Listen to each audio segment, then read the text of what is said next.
අයිබෝවන් සුබ සන්ධ්‍යාවක් වේවා. අයිබෝවන් සර්. හරි. කාලගුණේ නම් එතරම් යහපත් නැහැ දැනටත්. කොහොම නමුත් අපි පුළුවන් පරිම කරගෙන යන්නට ඕන. හදිසි විදුලි බිඳ ටීම් හෝ ඒවා නොවේවා කියලා ප්‍රාර්ථනා කරනවා. ඒ වගේම මේ ඔයගොල්ලෝගේ පැති වලටත් වහින්න වෙද නේද? ඔව් සර්.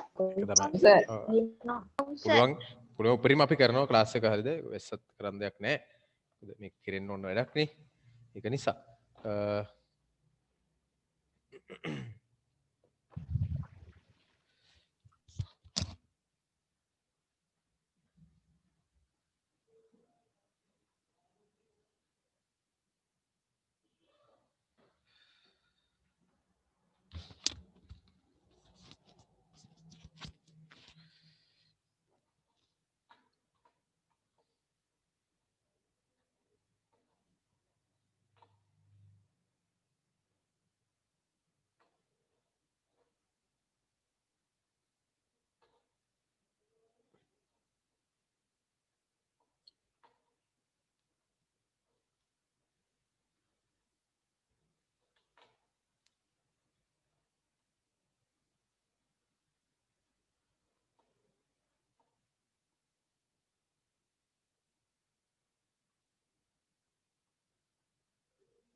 ඇත්තටම ටිකක් ගොරවන ස්වභාවයකුත් තියෙනවා.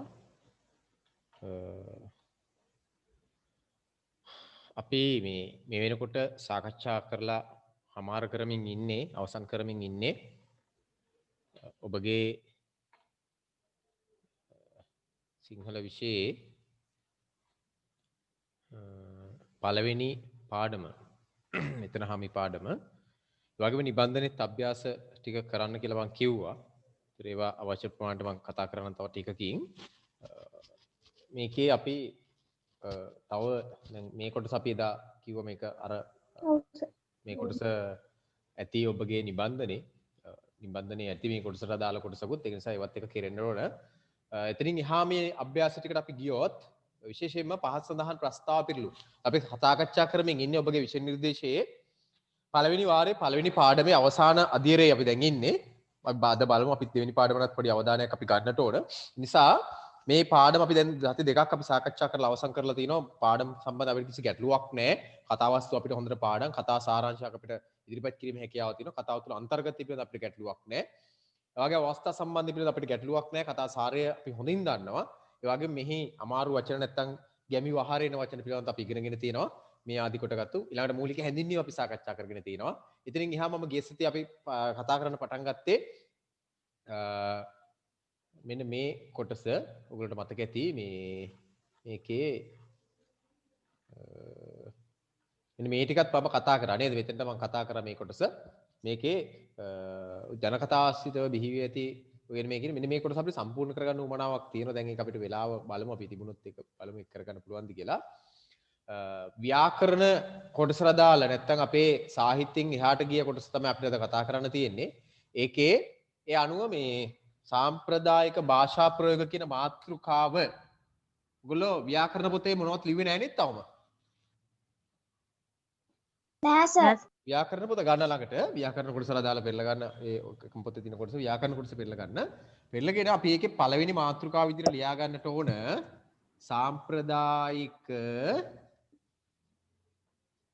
සාම්ප්‍රදායික භාෂා ප්‍රයෝග නැත්නම් යෙදුම් කියලා ගත්තක් කමක් නැහැ. මේ මම මේ බෝඩ් එකේ ලියපු එක ඔයගොල්ලන්ට පේනව නේද? මේ පුංචි ස්ක්‍රීන් එකේ පේනවද?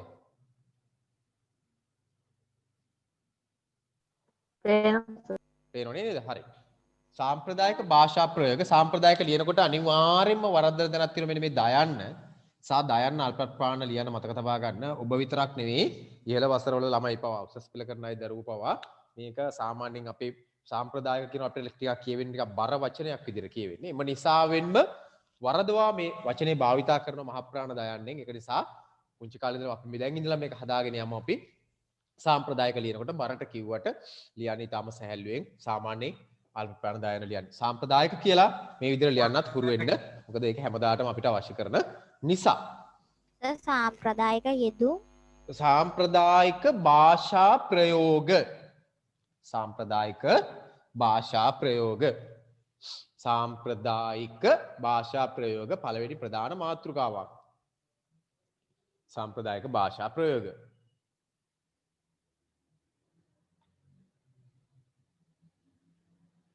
සාම්ප්‍රදායික භාෂා ප්‍රයෝග. හරි සර්. හරි. එතකොට දැන් මේක ඔයගොල්ලෝගේ අවධානය මම දැනට මම ගන්නෙ නැහැ. ඔය ඊළඟ දවසේ බලාපොරොත්තු වෙන මේකේ තව දිගුවක් විතර කතා කරන්න. ඔයගොල්ලෝ 6 වසරේදී කතා කරා සාම්ප්‍රදායික භාෂා ප්‍රයෝග පිළිබඳව. ඔයගොල්ලෝ 7 වසරේ කතා කරා. දැන් මේ අපි 8 වසරේත් සාකච්ඡා කරන සාම්ප්‍රදායික භාෂා ප්‍රයෝග පිළිබඳව.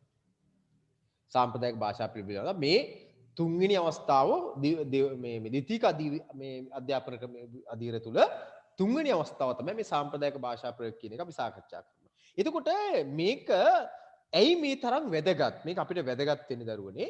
අපි භාෂාව රසවත් කරගන්න ඉතාම වටිනවා මේක. නිකන් ඔහේ අර යථාර්ථ ස්වභාවයෙන් භාෂාව ඉදිරිපත් කරනට වඩා භාෂාවට යම්කිසි රසයක් අලංකාරයක් එකතු කර ගැනීම සඳහා අපි මේ සාම්ප්‍රදායික භාෂා ප්‍රයෝග භාවිතා කරනවා. ඒක කතනය තුල නැත්නම් භාෂණය තුලත් භාවිතා කරනවා. ඒ නයින්ම ඒ විදියටම අපි උත්සාහ කරනවා. ඒක ඒ රසයම ලේඛනයට අරගන්න ඕන නිසා අපි ලේඛනය තුලත් මේ සාම්ප්‍රදායික භාෂා ප්‍රයෝග භාවිතා කරමින් ලේඛනය රසවත් කරගන්න උත්සාහ කරනවා. හැම වෙලාවෙම. එතකොට හොඳ රසවත් ලේඛන හැකියාවක් ප්‍රගුණ කරගත්තු කෙනෙකුට මේ සාම්ප්‍රදායික භාෂා ප්‍රයෝග භාවිතයෙන් ඒ ලේඛනය රසවත් ලේඛනයක් බවට ඉදිරිපත් කිරීමේ හැකියාව තියෙනවා. මතක තබා ගන්න මේ සාම්ප්‍රදායික භාෂා ප්‍රයෝග අපිට අවශ්‍ය කරන්නේ විශේෂයෙන්ම අපේ විෂය නිර්දේශය තුළ. නැත්නම් අපි සාකච්ඡා කරන සිංහල විෂය තුළ කතා කරොත් එහෙම ලේඛනයට අදාළ කරගත්තොත් අපි මේ සාම්ප්‍රදායික භාෂා ප්‍රයෝග ප්‍රධාන වශයෙන්ම ඔබ ලියනු ලබන රචනාවට අදාළ කරගන්නට ඕන. මම විශ්වාස කරන්නේ නැහැ මේ ඉන්න අයගෙන් 100% හැම කෙනෙක්ම නැත්නම් 100%ක්ම සාම්ප්‍රදායික භාෂා ප්‍රයෝග භාවිතා කරමින් භාෂාව රසවත් කරමින් ලේඛන කාර්යය දෙනවා කියලා මම විශ්වාස කරන්නේ නැහැ. ඒක ටිකක් අමාරු අපහසු මොකද භාවිතයක් නැති නිසා. නමුත් අපි මේ කොටස මේ විදිහට අපි හඳුනා ගන්නවත් එක්කම අපි රචනා කතා කරනවා ඉදිරියේදී.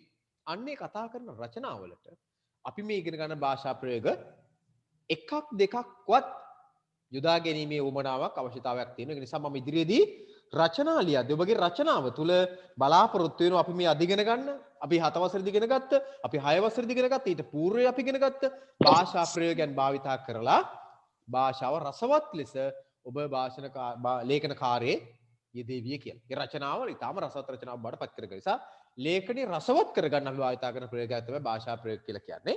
ඒ වගේම විශාල වචන ප්‍රමාණයකින් ප්‍රකාශ කරන්න තියෙන අදහසක් අපිට සාමාන්‍යයෙන් මනාව තේරුම් බේරුම් යන ආකාරයට ඊටාම කෙටියෙන් ඉදිරිපත් කිරීමේ හැකියාව සාම්ප්‍රදායික භාෂා ප්‍රයෝගයේ භාවිතෙන් අපිට තියෙනවා. ඒ අනුව සාම්ප්‍රදායික භාෂා ප්‍රයෝගයන් අපිට හඳුනා ගන්න පුළුවන් කිහිපයක්. කියමු බලන්න. ඔයගොල්ලෝ මතක් වෙනවද ඔයගොල්ලන්ට කියන්නේ සාම්ප්‍රදායික භාෂා ප්‍රයෝග කිහිපයක්? ඔන්න අපි ලියනවා ප්‍රස්තාව පිරුළු. ප්‍රස්තාව කෙටි යෙදුම් පිරුළු. ප්‍රස්තාව පිරුළු මේ දරුවෝ මතක තබා ගන්න වචනය ප්‍රස්තාව පිරුළු. හරි වචනේ ප්‍රස්තාව පිරුළු. ඊළඟට අපි ගන්නවා ඒකටම ප්‍රස්තාව පිරුළු වලින් පස්සේ ආප්තෝපදේශ. ආප්තෝපදේශ අපි දරුවෝ කියනවා ඉඟිවැකි කියලා. අපි ඊළඟට ගන්නවා ඉඟිවැකි. තව නමක් කියන්නේ ඉඟිවැකි වලට රූඩි. ඉඟිවැකි. සර්තන පේන්නේ. අපි එන්නේ නෑ නේද? හරි. ඉඟිවැකි. ඉඟිවැකි නැත්තම් අපි කියනවා රූඩි කියලා. රූඩි කියලා කියන්නේත් මේවටම තමයි. ඊළඟට අපි ගමු හතරවෙනි එක. තව වර්ගයක් කියන්නේ ප්‍රස්තාපිරළු ආප්තෝපදේශ ඉඟිවැකි. එහෙම නැත්නම් රූඩි. ඊළඟට අපි ගන්නවා යුගල පද. මෙන්න මේ හතර ප්‍රධාන වශයෙන් අපි සලකනවා සාම්ප්‍රදායික භාෂා ප්‍රයෝගයන් ලෙස. සාම්ප්‍රදායික භාෂා ප්‍රයෝගයන් මේවා භාවිතය කිරීම මගේ නිකන් යථාර්ථවාදී භාෂා භාවිතයක් නැත්නම් ඔහෙ නිකන් අමුෙන් නිකන් මොන හරි දෙයක් ප්‍රකාශ කරනට වඩා ඊටාම රසවත් ලෙසත් මනාව වැටහෙන ආකාරයටත් යමක් ඉදිරිපත් කිරීම සඳහා අපිට මෙන්න මේවා භාවිතා කරන්න බෑ. ඒතකොට මේක කතා කරනකොටත් භාවිතා කරන්න පුළුවන් වගේම ලියනකොටත් භාවිතා කරන්න පුළුවන්. ඉතින් ඔබ යම් අවස්ථාවක කතාවක් පවත්වන්න ලැබුණොත් පාසලේ සමිතියක වෙන්න පුළුවන් නැත්නම් වෙනත් අවස්ථාවක වෙන්න පුළුවන්. ඔබේ කතාව තව කෙනෙකුගේ හිත ඇද ගන්නට නම් තව කෙනෙකුට ඒකට ආකර්ෂණීයත්වයක් ඇති කර ගන්න නම් ඔබ කල යුත්තේ ඔබ භාවිතා කරන ඒ කතාව තුළ හැකි උපරිම ප්‍රමාණයක් හැකි උපරිම සාධාරණ ලෙස නැත්නම් ඊටාම මේ අර නිකන් කෘතිම භාවිතා කරන බව පේන්න නැතුව ඊටාම හොඳින් අපිට පුළුවන් නම් ප්‍රස්තාව පිරුලක් භාවිතා කරන්න අදාළ තැනට ගැලපෙන විදිහට ඊළඟට අපිට පුළුවන් ආප්තෝපදේශයක් භාවිතා කරන්න. ඉන්න අනුකූල අපිට ඉංග්‍රීසියක් භාවිතා අපි ඉංග්‍රීසි බොහොම භාවිතා කරනවා. ඊළඟට අපිට පුළුවන් නම් යුගල පදයක් භාවිතා කරන්න. යුගල පද භාවිතා කරන්න පුළුවන් නම් අපේ කතනය වගේම ලේඛන ඊටාම සාරවත් වගේම රසවත් ලේඛනයක් බවට පත් වෙනවා. ඒ නිසා ඔයගොල්ලෝ මතක තබා ගන්න මේවැනි යෙදුම් භාවිතා කිරීම හැමෝටම හරි අමාරුයි කරන්න. මොකද මේක භාවිතා කරනකොට හරියට ගැළපෙන භාවිතා කරන්න බෑ. හිතලා භාවිතා කරොත් ඒක ටිකක් කියන්නේ කෘතිම බවක් වෙන නිසා මේ හැම වෙලාවෙම උත්සාහ කරන්න ඕන සාම්ප්‍රදායික භාෂා ප්‍රයෝග හිතලා භාවිතා කරලා කෘතිම හදා ගන්න නැතුව මඩාත්ම ගැළපෙන විදියට භාවිතා කරන්න. ඒතර දැන් මේකෙන් අපි ගත්තොත් එහෙම අපි සාම්ප්‍රදායික භාෂා ප්‍රයෝග ප්‍රස්තාව පිළිලා අපි දන්නවා. 6ත් ඉගෙන ගත්තා, 7ත් ඉගෙන ගත්තා, දැන් 8 වසරෙත් ඉගෙන ගන්නවා. 9ත් ඉගෙන ගන්නවා, 10ත් ඉගෙන ගන්නවා, 11ත් ඉගෙන ගන්නවා. උසස් පෙළ කලාම අධ්‍යය ඉගෙන ගත්තොත් ඒතෙදිත් ඉගෙන ගන්නවා.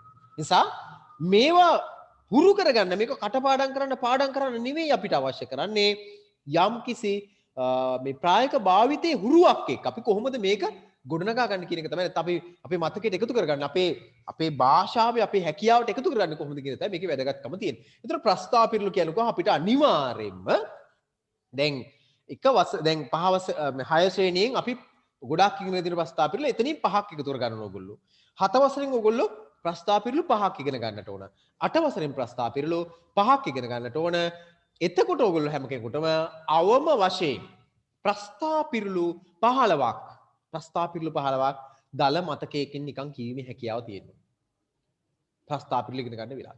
ඊළඟට ප්‍රස්තාව පිරුළු ඕගොල්ලොන්ට 15ක් විතර මතක තියෙනවා වගේම එක වසරකට එක 5 බැගින් 15ක් මත 9 වසරකට 20ක් මතක තියෙන්න ඕනේ. මේ විදිහට මතක තියෙනවා වගේම ඕගොල්ලන්ට පුළුවන් වෙන්නට ඕන මම 6 වසරෙන් 7 වසරෙන් 8 වසරෙන් අරගෙන කියන ඕනෑම ප්‍රස්තාව පිරුලක මම ප්‍රස්තාව පිරුල ඉදිරියට පන්ති ඉදිරියට මම ඒක වැඩි කරනවා ප්‍රස්තාව පිරුලක් කිව්වහම ඒ ප්‍රස්තාව පිරුලේ මම කියන්නේ අඩුවෙන් කිව්වහම ඉතිරිය සම්පූර්ණ කිරීමේ හැකියාව ඕගොල්ලොට තියෙනවා. ඒ නිසා ප්‍රස්තාව පිරුල පිළිබඳ මෙන්න මේ අවබෝධය ඔබ මතක තබා ගන්න. එකක් තමයි ඔබට ප්‍රස්තාව පිරුල 15ක් පුළුවන් වෙනවා ශ්‍රේණියේ දරුවෙක් විදියට අවම වශයෙන්. ඊළඟට 2 මම කියන හෝ වෙන කෙනෙක් කිව්වත් කමන්නේ කියන ප්‍රස්තාව පිරුලක් අඩුවෙන් කිව්වහම ඒක සම්පූර්ණ කරලා ඉදිරිපත් කිරීමේ හැකියාවක් තිබෙන්නට ඕනේ. ඉතින් මේව කරන්නේ අපි පොඩ්ඩක් මේවා ඇත්තට අතහැරලා දානනේ විභාගෙට විතරක් බලාගෙන නෙවෙයි අපි මේ එකතු කර ගන්නවා. අපි භාෂාව සරු කර ගන්නවා. සාරවත් රසවත් කර ගන්න තමයි මේ උත්සාහය ව්‍යායාමය. ඒක නිසා ඕගොල්ලෝ මතක තබා ගන්න මේකේ අභ්‍යාසයක් තමයි ප්‍රස්තාව පිරුළු 15ක් අනිවාර්යයෙන්ම පුළුවන් වෙන්නට ඕන. නැත්තම් අපි මේ ඉගෙන ගන්න මාතෘකාවේ තේරුමක් නැහැ. ඒ වගේම 6 7 8 පළවෙනි පාඩම් වල තියෙන ඕනෑම ප්‍රස්තාව පිරුලක් ඇහුවාම මම අඩුවෙන් කිව්වොත් ඒක සම්පූර්ණ කළ ඉදිරිපත් කිරීමේ හැකියාවත් ඕගොල්ලන්ට තියෙන්න ඕනේ. ඒ නිසා ඒවත් පොඩ්ඩක් අවබෝධ කරගන්න. ඉතින් අපේ උදාහරණයක් විතර ගත්තොත් එහෙම දැන් මම කිව්වොත් එහෙම ගිලි මලෙත් ඇත කියලා කිව්වහම ඊට සම්පූර්ණ කරන්න ඕන. මොකද්ද? ගිලි මලෙත් ඇත දත සුද්දෝ. ඒතකොට අන්න ඒ වගේ අර භාගයක් කිව්වහම භාගය එක්ක අග කොටසක් වහම මුල කොටසවත් අග කොටසවත් අපිට සම්පූර්ණ කිරීමේ හැකියාව තියෙන්න ඕනේ. නැත්නම් ඉතින් ප්‍රස්තාව පිරුළු ඉගෙන ගන්න එකේ අපිට තේරුමක් නැහැ. හරිද? සාම්ප්‍රදායික භාෂා ප්‍රයෝග වල ප්‍රස්තාව පිරුළු වලට ලැබෙන්නේ සුවිශේෂ ස්ථානයක් කියන එකත් මතක තබා ගන්න ඕනේ. මොකද ඒ ප්‍රස්තාව පිරුළු වලින් අපි භාෂාව රසවත් කරන්න තමයි තව කෙනෙකුගේ හිතේකදී ඇදබැත්ත තබා ගැනීමේ හැකියාව තිබෙන්නේ. ඒ නිසා මේ කිව්ව කාරණාවත් පොඩ්ඩක් අවබෝධ කරලා තියාගන්න. එතකොට අපි ප්‍රස්තාව පිළිවෙල තා පොඩ්ඩක් අපි අර නිබන්ධනයේ තියෙන කොටසකුත් සාකච්ඡා කරනවා. තව උදාහරණයක් විතර ගත්තොත් එහෙම මෙන්න මේ වගේ වද ප්‍රස්තාව පිළිවෙල සමහර ඒවා තියෙනවා. දැන් මම කියන්න ඉස්සරහට මම දෙනවා ඒකට. හරිද? දැන් හොරාගේ අම්මගේ නේද? මොකද්ද? දැන් පොඩ්ඩක් මතක් කරගමු 10ක් විතර. හොරාගේ අම්මගේ මොකද්ද? පේන ඇහුවා වගේ. වගේ ඇහුවා වගේ නේද? අපි උදාහරණයක් විදිහට ගත්තොත් එහෙම තව ඉතින් සමහර ඒවා කියන්න පුළුවන් ඒවා ඉච්චර ඔයගොල්ලෝ සමහරට මතකෙට එන්නේ නැති වෙන්නත් පුළුවන් නේද? අපි කියන ගම සාමාන්‍ය විහාරේ තියෙන අවමසින් 15 මතක තබා ගන්න. මේ බල්ලෙක් බිරුවට නේද? කියනවා නේද? බල්ලෙක් බිරුවට නේද? මොකද්ද කියන්නේ? කඳ පහත් වෙන්න. කන්දක් පහත් වෙන්නේ නැහැ කියලා කියනවා නේද? ඒ වගේව තියෙනවා. මේ අනුන්ගේ මගුල් ගෙදරදී මොකද්ද කියන්නේ අපි? අනුන්ගේ මගුල් ගෙදරදී මොකක් කරනවා කියලාද කියන්නේ? මේ වගේ වක් දැනගෙන ඉන්න අනුන්ගේ මගුල් ගෙදරදී අපි මොකක් කරනවා කියලාද කියන්නේ? අනුන්ගේ මගුල් ගෙදරදී තමන්ගේ ආදරය මොකක් කරනවද? පහනවා වගේ පෙන්නනවා වගේ නේද? අනුන්ගේ මගුල් ගෙදරදී තමන්ගේ ආදරය පෙන්නනවා වගේ. එන්න කන්න බොන නේද? මගුල් ගෙදර අනුන්ගේ මගුල් ගෙදර ඇවිල්ලා තව කෙනෙකුට මම ආරාධනා කරනවා. ඉන්න කාලා බීලා යන්න හරි කියලා. ඉතින් අනුන්ගේ මගුල් ගෙදර ඇවිල්ලා තමන්ගේ ආදරය පෙන්නනවා වගේ කියලා ප්‍රස්තාව පිළිතුරු තියෙනවා නේද? ඊළඟට අපි කියනනේ කැහි ගෑණි දීලා මොකද්ද කියන්නේ? කැහි ගෑණි දීලා මොකද්ද කියන්නේ? කැහි ගෑණි හොඳ නැහැ කියන්නේ. ටිකක් හොඳ නැති එක්කන අයින් කරලා කැහි ගෑණි දීලා මොකද්ද අපි කියන්නේ? සාමාන්‍ය ප්‍රස්තාව පිළිලා මම කියන්නේ. කැහි ගෑණි දීලා හොටු ගෑණි ගත්තා වගේ කියලා කියනව නේද? මේ සාමාන්‍ය කැස තියෙන කෙනා ට වඩා හොඳ කෙනෙක් හොයන්න ගිහලා නේද හොටු හේමිරි සාහිත්‍ය කෙනෙක් ලං කරගත්තා වගේ නේ කැහි ගෑණි දීලා හොටු දෙන්නේ ගත්තා වගේ කියලා එහෙම ප්‍රස්තාව පිළිලා තියෙනව නේද? ඊළඟට බොරු කකුලට මොකද්ද කියන්නේ? බොරු කකුලට නිකන් හිතලා කියන්නකො නිකන් ප්‍රස්තාව පිළිලු කීපයක්. බොරු කකුලට පත්තු බැඳ වගේ කියලා කියනව නේද? නිකන් කියන බොරු කකුලට පත්තු බැඳලා නෑනේ. නේ කූඤ්ඤ ගැලෙව්ව කවුරුක වගේ කියලා කියන්නේ. කූඤ්ඤ ගැලෙව්ව ඔයගොල්ලෝ මතක් කරගන්න ඉක්මන් කරලා. කූඤ්ඤ ගැලෙව්ව කවුරු කියලාද කියන්නේ? වඳුද. වාඳුර වගේ කියලා කියනව නේද? නේ නෑ එහෙම විඳ තියෙනවා. ඊළඟට කියන මෝල් ගස් කියලාපු කවුරු වගේ කියලා කියන්නේ? මෝල් ගස් කියලාපු කවුරු වගේ කියලා කියන්නේ? නිකන් කියන්නකො මෝල් ගස් කියලාපු කවුරු වගේ කියලාද කියන්නේ? අහලා නැද්ද? මෝල් ගස් කියලාපු පිඹුර වගේ කියලා අහලා නැද්ද ඔයගොල්ලෝ? හරි. බලන්න කොස්සර බලන්න වගේ ප්‍රස්තාව පිළිලා අපිට පුළුවන් ඕන තරම් කියන මම පොඩ්ඩක් නිකන් ඔයගොල්ලෝ මතක් කරා ප්‍රස්තාව පිළිලු කියන ස්වභාවය එක. හරිද? හරි. ඊළඟට මේ අපි ගත්තොත් ආප්තෝපදේශ. පොඩ්ඩක් ඉක්මනට කතා කරලා මේක අවසන් කරනවා. ආප්තෝපදේශ. මොකද ආප්තෝපදේශයක් කියලා කියන්නේ දරුවනේ? ප්‍රස්තාව පිරුලක් කියලා කියන්නේ නම් අවස්ථාවට ගැලපෙන යෙදුමක් කියන එක. ප්‍රස්තාව කියන අවස්ථාව කියන එක. වැඩිහිටියන් දෙන උපදෙස්. ආප්තෝපදේශ කියලා ආප්ත කියලා කියන වැඩිහිටි කියන එක. වැඩිහිටියන් විසින් ලබා දෙන උපදේශ ස්වභාවයේ යෙදුම්. ආප්තෝපදේශ. ගොල්ලෝ දන්නවා. ඒ නිසා තවදුරටත් විස්තර කරගෙන ඉන්න ඕනේ. කියලා බලන්න කීපයක්. උඩ පැන්නොත් මොකද්ද කියන්නේ? බිම වැටි. බිම වැටි කියලා. වැඩිහිටියෝ කියන අපේ නේද? පුතා වොන්ට වැඩි උඩ පනින්න එපා. මොකෝ වෙන්නේ? වැඩි උඩ පනින්න එපා. උඩ පැන්නොත් බිම වැටේ කියලා කියන ඊළඟට. ඊළඟට කියනවා මේ පනින්න පෙර හිතා බලන්න කියලා කියනවා නේද? අපිට මේ දරුවෝ මේ මොකක් හරි දෙයක් කරන්න කලින් උඩ හිතන්න ඕනේ නේද? පනින්න කලින් හිතා බලන්න එපා. නැත්තම් පැනලා ඉවරලා හිතලා බලලා වැඩක් නැහැ නේද? තව ඉවසීමෙන් සැනසීම. වැඩිහිටියෝ කියනවා ඉවසීමෙන් සැනසීම ලැබේ කියලා නේද? වැඩිහිටියෝ කියන ඉවසීමෙන් සැනසීම. තව ඒ වගේම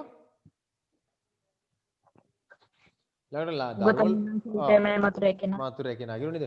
දරුවෝ ලාභ බඩුවේ මොකක් කියලාද කියන්නේ? ලාභ බඩුවේ ඉලක්කය කියලා කියනවා නේද? ආප්තෝපදේශ ඉදිරිපත් කරනවා. ඊළඟට අබුද්දස්ස කාලේ මොකද්ද? ලබුත්තිත්තලු. බුද්දස කාලේ ලබුත්තිත්තේ කියලා කියනවා නේද? ලබුත්තිත්තලු. හරි. ඒ දේශීය හැටියට භාෂාව වගේ තියෙනවා. සමහර ප්‍රස්තාව පිළිලා ආප්තෝපදේශ ස්වභාවයෙන් යෙදෙන අවස්ථාත් දක්නට ලැබෙනවා. ඊළඟට අපි ගියොත් එහෙම ඉක්මන් කරලා ඉඟිවැකි වලට. ඉඟිවැකි කියලා කියන්නේ සුවිශේෂ භාෂා ප්‍රයෝගයක්. වටින එකක්. එතකොට ඉඟිවැකි භාවිතා කිරීම මගිනුත් භාෂාව රසවත් වෙනවා. ගොඩාක් වචන වලින් කියන්න තියෙන අදහසක් අපිට ඉඟිවැකියකින් ඉතාම සරලව ඉදිරිපත් කිරීමේ හැකියාව තියෙනවා නේද? ලෑල්ලට පාගලා ගියා නේද? එහෙම කියනෝ නේද?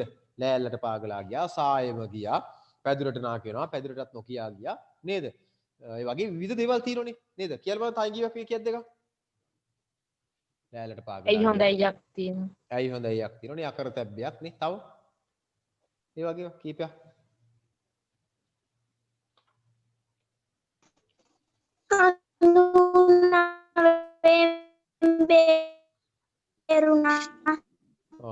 තව ඉහි මලක් පිපුණා නේද? ඇඟිලි ගානිනවා. ওই වගේ ඕන තරම් අපිට ප්‍රස්තාව පිරුල් නැත්නම් එදුම් භාවිතා කිරීමේ හැකියාව තියෙනවා. හරි. අපි මේ ඊළඟට අපි යනවා අවසාන එක ඉක්මන් කරලා යුගල පද කියන එක. යුගල පද කියලා ගත්තොත් අපි දන්නවා යුගල පද නිර්මාණ වෙන ආකාරයන් තියෙනවා. අපි එතනට ආවෙන් පස්සේ ඒක සාකච්ඡා කරමු. යුගල පද කියලා කියන්නේ පද දෙකක් භාවිතයෙන් මගින් ඇති කරගන්නා ශබ්ද රසයක් එක්කෙන ව්‍යවහාරයක්. යුගල පදයක් කියලා කියන්නේ විශාල අර්ථයක් ඇති කරගන්න පුළුවන්. නමුත් තාම සරල ඉදිරිපත් කිරීමක් තුලින්. හොඳයි. එහෙනම් අපි ඔබ ප්‍රස්තාව සාම්ප්‍රදායික භාෂා ප්‍රයෝග කියලා මාතෘකාව ලියලා ඇති. ඒකේ මෙහෙම ලියා ගන්න විතර පොඩි වාක්‍යයක් වෙන මේ විදිහට සාම්ප්‍රදායික භාෂා ප්‍රයෝග කියන එකට අදාළව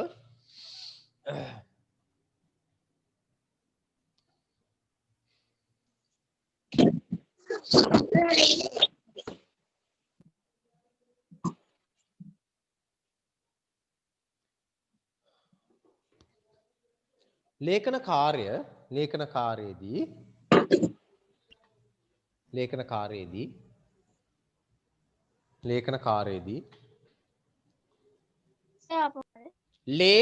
කාර්යයේදී සාම්ප්‍රදායික භාෂා ප්‍රයෝග කියන එක ලියාගන්නේ ලේඛන කාර්යයේදී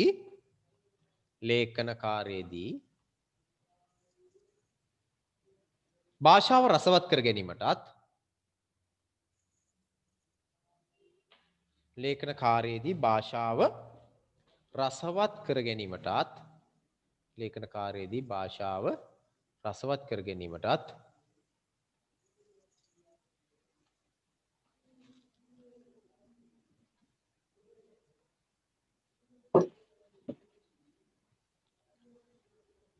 වඩා අර්ථවත් කර ගැනීමටත් ලේඛන කාර්යයේදී භාෂාව රසවත් කර ගැනීමටත් වඩා අර්ථවත් කර ගැනීමටත්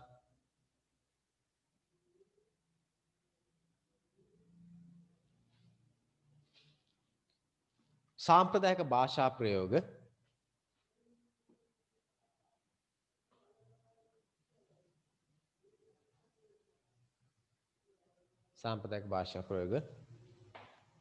ඉවහල් වේ. සාම්ප්‍රදායික භාෂා ප්‍රයෝග ඉවහල් වේ.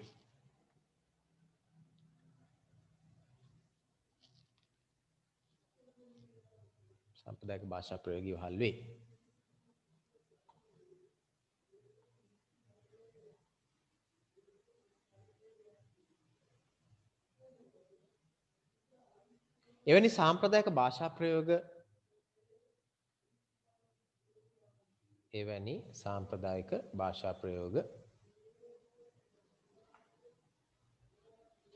එවැනි සාම්ප්‍රදායික භාෂා ප්‍රයෝග හතරක්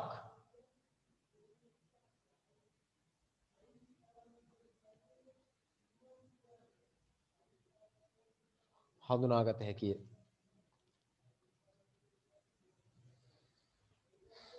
ඒ හතර පහලට ලියන්න. ප්‍රස්තාව පිරුළු ආප්තෝපදේශ ඉඟි වැකි යුගල පද. මම විස්තර කරන්න යන්නේ නැහැ. පොඩි අදහසක් මෙහෙම මාතෘකාවක් සාකච්ඡා කරනවා කියන අදහසට අදාළව විතරයි මම ඔය කොටස ගත්තේ. ඒක නිසා වෙනම සාකච්ඡා කරන්න බලාපොරොත්තුවක් නැහැ.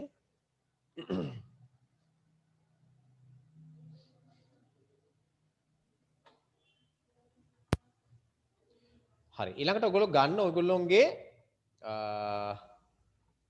නිබන්ධනය ටිකක් කොටසක් සාකච්ඡා කරා. නිබන්ධනය ගන්න දැන් ඔය කොටස ඔහොම නවත්තලා උතෙන්ට තියෙන පොතේ අභ්‍යාස ටික කරනකොට අපිට ඔක නිබන්ධනය ගන්න මේ පළවෙනි නිබන්ධනයේ අරගෙන මෙන්න මේ පිටුවට යන්න. මෙතන ඉඳලා අපි ඉස්සරහට ඉක්මන් කරලා සාකච්ඡා කරගමු මේ කොටසින්. ප්‍රස්තාව පිරුළු කියන එකට අදාළව මේ උතර විස්තරයක් තියෙනවා. හරිද? ඔයගොල්ලෝගේ අච්චුපතේ තියෙන කොටසක් ඊට අමතරව මෙතන පොඩි විස්තරයක්ත් තියෙනවා. මේකත් ඔයගොල්ලෝ බලා ගන්නට ඕන. ප්‍රස්තාව පිරුලක් කියලා කියන්නේ මොකද්ද කියන එක මෙතන අදහස් තියෙනවා. ඔයගොල්ලෝගේ මේ අච්චුපතේ නැති කොටසක් මේක විස්තරයක්. හරිද? මේ විස්තරය පොඩ්ඩක් බලා ගන්න. නිසා ප්‍රස්තාව පිරුලක් කියන්නේ මොකක්ද ඒක සම්බන්ධයෙන් මෙතන ඔකට පොඩි විවරණයක් කරගෙන මේ හැකියාව තියෙනවා. එතකොට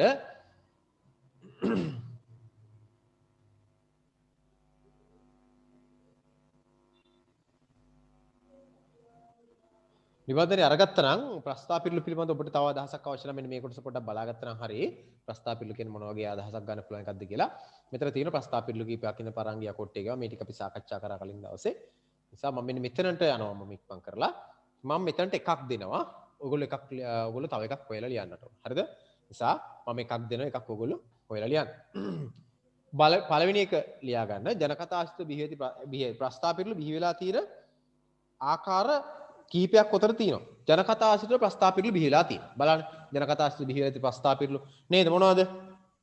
මහදන මුත්තගේ වීබිස්ස වගේ ඊළඟට ගම්රාල දිව්‍ය ලෝකේ ගියා වගේ නේද? ඊළඟට අන්දරේ පොල් පැල හිටෙව්වා වගේ නේ ජනකතා ආශ්‍රිතව බිහිලා තියෙන්නේ. ඊළඟට යක්කු පොල් හිටෙව්වා වගේ අන්දරේ සීනි කෑවා වගේ මේ ජනකතා ආශ්‍රිතව බිහිවෙච්ච නේ පැලට කෝටියයි ගෙදරට ආවම ගෑනට බය වගේ ඔන්න ඔය වගේ නේද?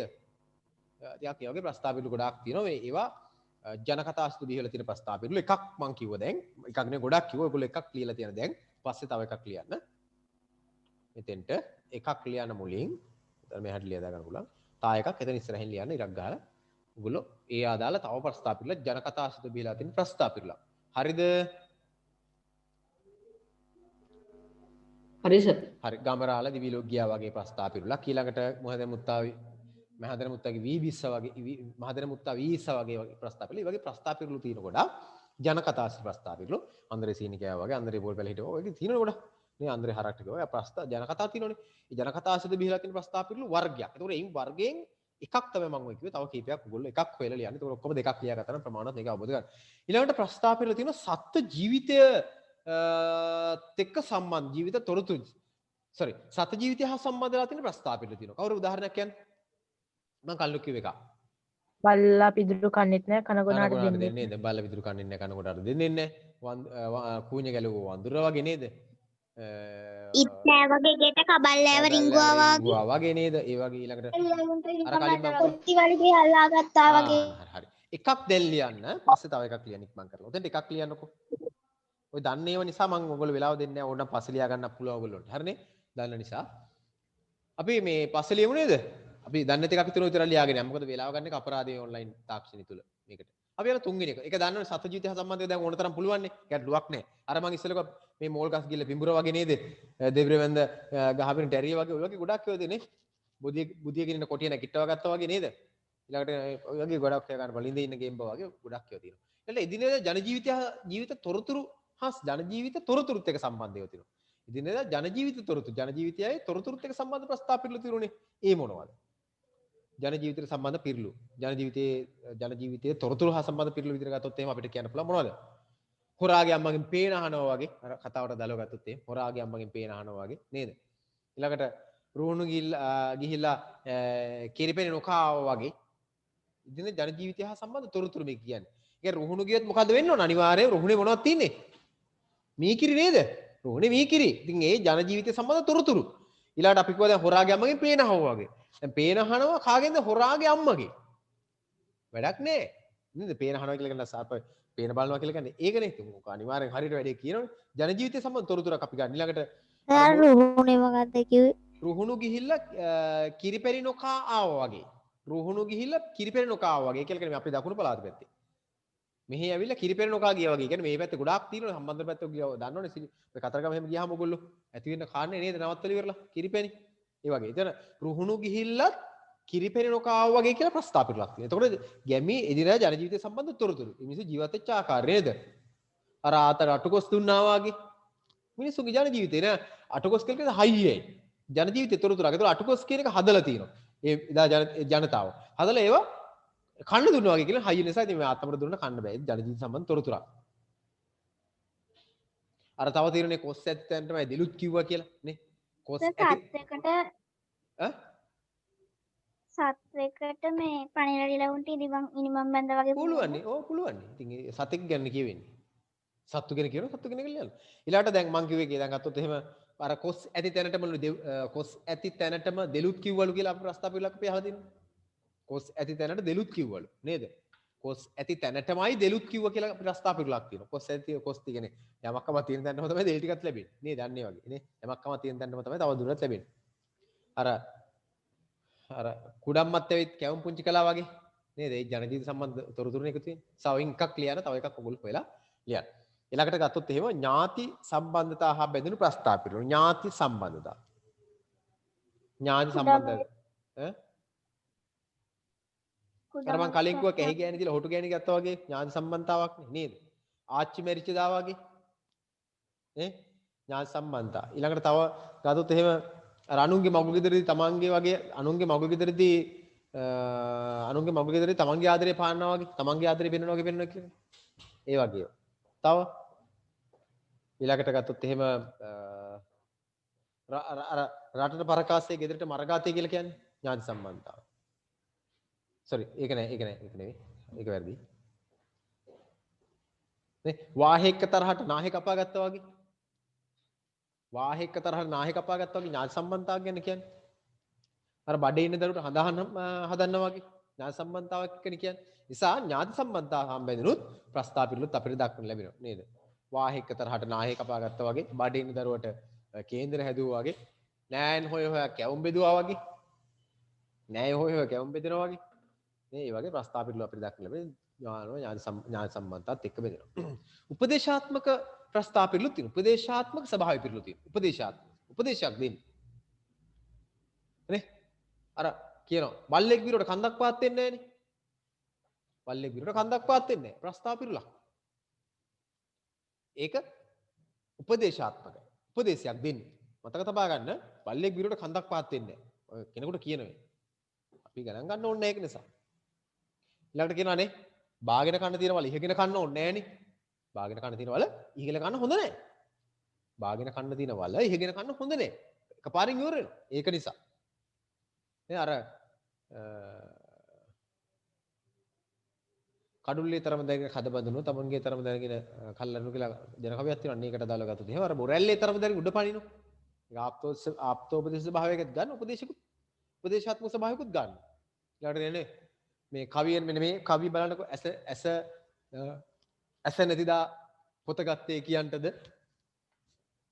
ඒ ජන කවිය මතක් වෙනද කාට හරි මේකත් මේ උපදේශාත්මක ජන කවියක් කියන්න බලන්න. ඇස නැතිදා පොත ගත්තේ කියන්ටද කාට හරි මතක් වෙනවද ජන කවිය? ඇස නැතිදා පොත ගත්තේ කියන්ටද ඊළඟට දත නැතිදා උක්දඬු ගිනි තපින්ටද ඊළඟට වෙර නැතිදා ගහගත්තේ දිනන්ටද යුද ඇතිදා නැති කඟ කුස් කොටන්නද නේ ඒකත් උපදේශාත්මක එකක්. ඒක ලියාගන්න යුද නැතිදා නැත්නම් යුද ඇතිදා නැති යුද නැතිදා sorry යුද නැති කඩුව කොස් කොටන්නද කියලා අහන්න. අන්න ඒ වගේ එකක්. යුද නැති කඩුව කොස් කොටන්නද කියලා අහන්න. අන්න ඒ වගේ එකක්. හරිද? හරි. ඊළඟට අපි ගත්තොත් දරුවනේ තව අපිට ඕනම් පුළුවන් නේද? අර මේ වගේ ඒවා හඳුන්වන්නෙත් ඇත උරුලෑවෝ. ඒවත් කියන්න පුළුවන්. හඳුන්වන්නෙත් ඇත උරුලෑවෝ වගේ ඒවා කියන්න පුළුවන්. නිමේෂර මොන හරි ගැටලුවක් වගේ. වගේ සිග්නල් මාධ්‍යකමක් මට පේන්නේ තියෙන්නේ නේද? කමන්නේ. අර ගිලිමලෙත් දත සුද්ධ වගේ ඒවා. ඒවා උපදේශාත්මක ස්වභාවය. ඊළඟට අපි ගත්තොත් එහෙම අපි මම කල්යන් ඊළඟ කොටසට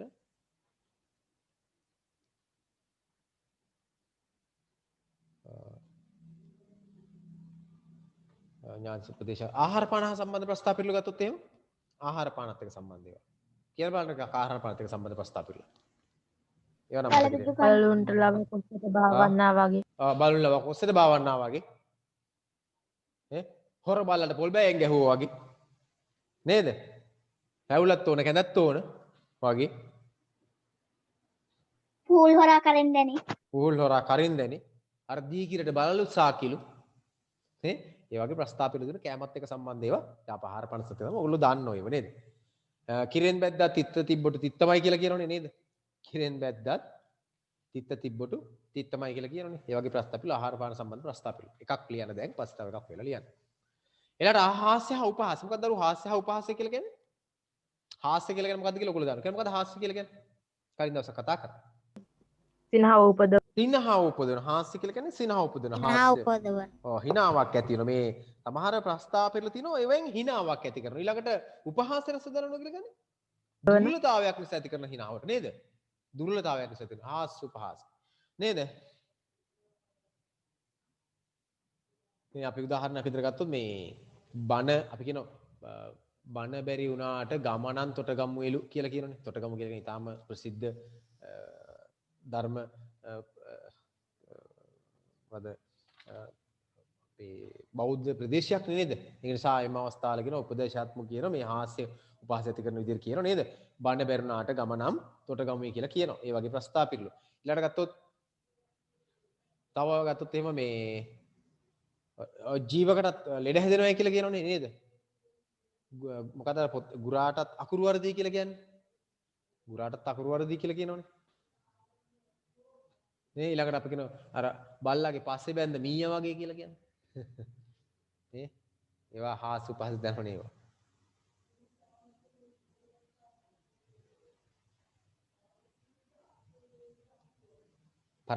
මොකද්ද මේ පය බර වායට පිටිකර බෙහෙත් බැඳා වගේ කියන කකුලේ තියෙන අසනීපෙට පිටේ බෙහෙත් බැඳා වගේ එකක්.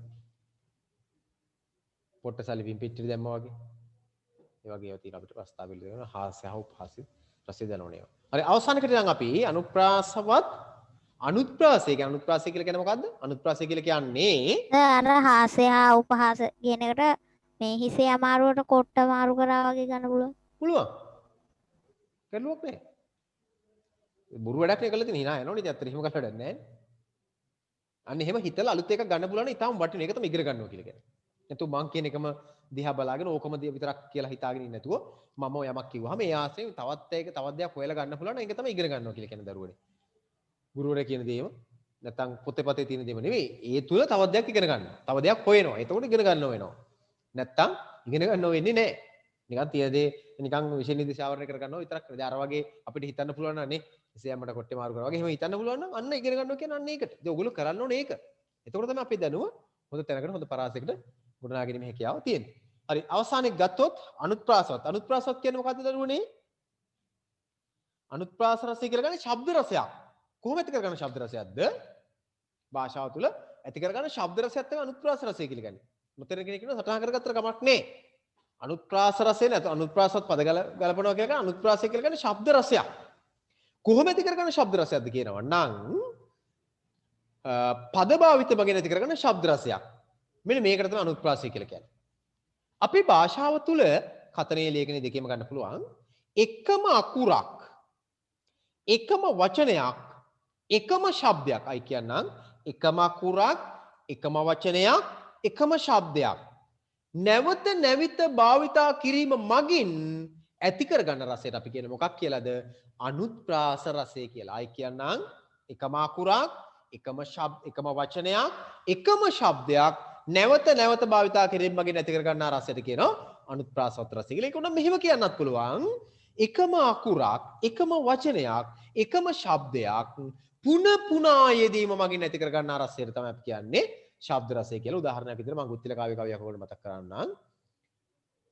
මේ බලන්න. ඉඳ ඉඳ එක වෙහෙර විඳ විඳ දහම් මනහර සිඳ බිඳ දුක් සසර අහෝ දෙව්දත් නොදිටි මොක්පුර. ඉඳ ඉඳ එක වෙහෙර ඉඳ ඉඳ කියලා වචන එක වචන දෙපාරක් භාවිතා. දෙපාර නෙවෙයි හතර පාර භාවිතා කරන්නත් පුළුවන්. මම මේ කවිය දෙපාරක් භාවිතා කළා. විඳ විඳ දහම් මනහර විඳ විඳ එකම වචන දෙපාරක් භාවිතා කළා. අර්ථ ගොඩක් නෑ එකම අර්ථයේ තියෙන දෙපාරක් භාවිතා. රසයක් ඇති කරගත්තා. සිඳ බිඳ දුක් සසර එකම ළඟින් යන ශබ්ද දෙකක් භාවිතා කරා. නිසා එකම අකුරක් එකම වචනයක් එකම ශබ්දයක් පුන පුනා යෙදීම මගින් ඇති කරගන්න රසයට අපි කියනවා අනුත්ප්‍රාසවත් රසය කියලා. ඔක සාහිත්‍යයත් ඔය විදිහටම අදාළ කරලා ගන්නට ඕන මතක තබා ගන්න. ඒ නිසා අන්න එවැනි අනුත්ප්‍රාසවත් පද ගැලපීම මගින් ඇති කරගන්නා ප්‍රස්තාව පිරුලක් මම මේ කියන්න හදන්නේ කීපයක් කියන්න හදන්නේ. පළවෙනි එක ගත්තොත් අනුප්‍රාසවත් යෙදුම් වල ටිකක් වෑයම් මිසක නෑයන් මොටද කලියුගයේ කිව්වලු. ওই වගේ ඒවා. ඊළඟට බල්ලන්ට පොල්ලෙලි බල්ලන්ට මතක් වෙන්නේ බල්ලන්ට පළවෙනි කීප එක මොකද්ද? පළවෙනියටම කිය දරුවෝ පොල් දුන්නා. අන්න හරි. ලෙලි පොල් දෙනවා වගේ. බල්ලන්ට ලෙලි පොල් දෙනවා වගේ. ඒකේ තියෙන බල්ලන්ට ලෙලි පොල් එක ළඟින් යන ශබ්ද ටිකක් තියෙනවා. ඒ රටට පරකාසේ ගෙදරට මරගාතේ එක ළඟින් යන දහසක් තියෙනවා. ඒ කියන්නේ ශබ්ද රසෙත් තියෙනවා. රටට පරකාසේ ගෙදරට මරගාතේ කිව්වලු. දේශේ හැටියට බාසෙ කිව්වලු. අර දේශේ හැටියට බාසෙ කිව්වලු. ඒකම ශබ්ද රසයක් තියෙන එක. අනුත්ප්‍රාසවත් රසයක් තියෙන. නේ දැන ගියොත් කතරගම නොදැන ගියොත් අතරමඟ. එක ශබ්ද රසයක් තියෙන එතන. අනුත්ප්‍රාසවත් පදේ දුමා. දැන ගියොත් කතරගම නොදැන ගියොත් අතරමඟ. දේශේ හැටියට බාසෙ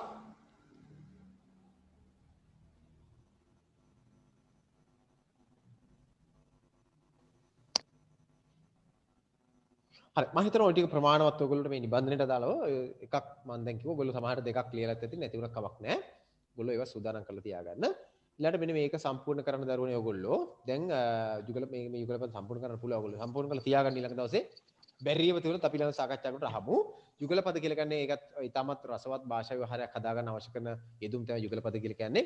මේ පද යුගල පදයන් සමුදායක් මෙතන තියෙනවා. ඒවා ඔයගොල්ලෝ සම්පූර්ණ කරන්න නිකන් ඉන්න වෙලාවකට වෙලාව අරගෙන බලන්න සමාන ශ්‍රුති සහිත ශ්‍රති සහිත ශබ්ද සහිත පදයක් වින්‍යාසය ගත කිරීමේ යොදා ගන්න සාදා ගන්න සාම්ප්‍රදායික පදේශය තමයි යුගල පද කියලා. සමාන ශබ්ද සහිත පදයක් එකතු කරලා තමයි යුගල පදයක් හදාගන්නේ. සමාන ශබ්ද සහිත පද දෙකක්. ඒක අපිට ඕන කියන්න පුළුවන් අනුත්ප්‍රාසවත් පද යුගලයක් කියලාත් ඕන. අනුත්ප්‍රාසවත් පද යුගලයි සමාන ශබ්ද දෙකක් නේ.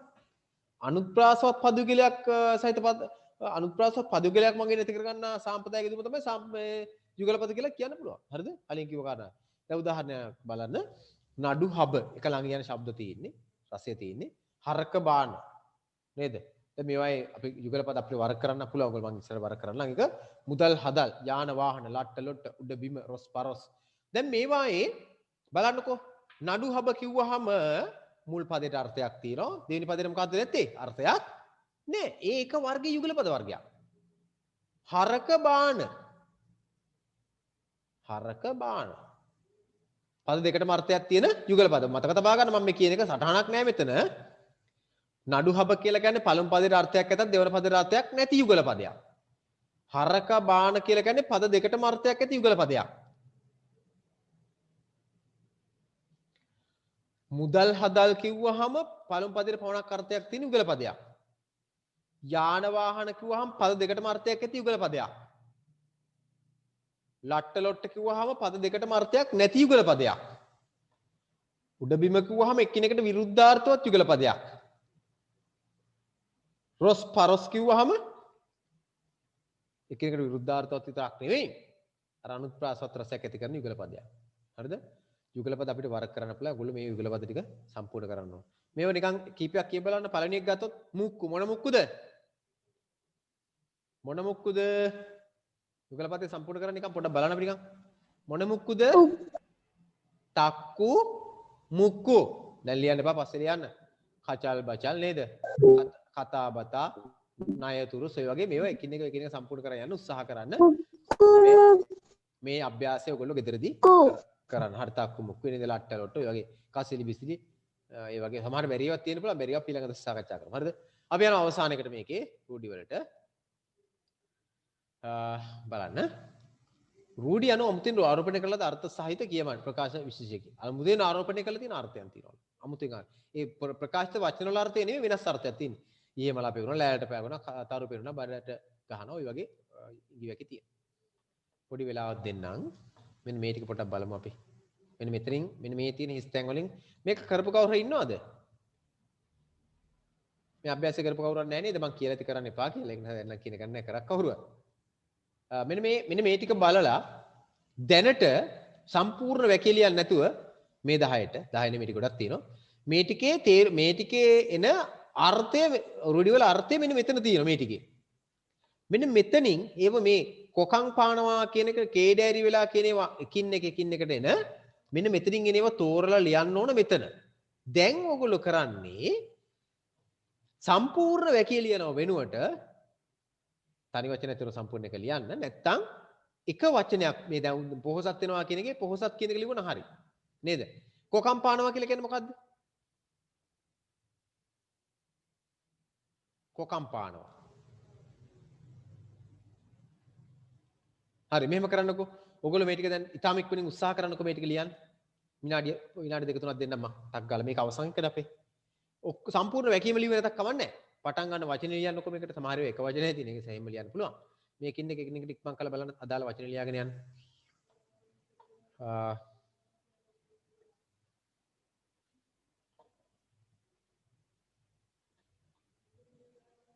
වැඩ කරන වෙලාවට කැම් එක ඔන් කරාට කමක් නැහැ වැඩක් දුන්න වෙලාවට සමහර අය කැම් එක ඔන් කරන් වැඩ කරනවා මට පේන්න ඕන වැඩ කරනවාද කියලා එකයි විශේෂයෙන් පිරිලම හැම කෙනෙක්ම කැම් එක ඔන් කරලා තියන්න මේ වගේ වෙලාවට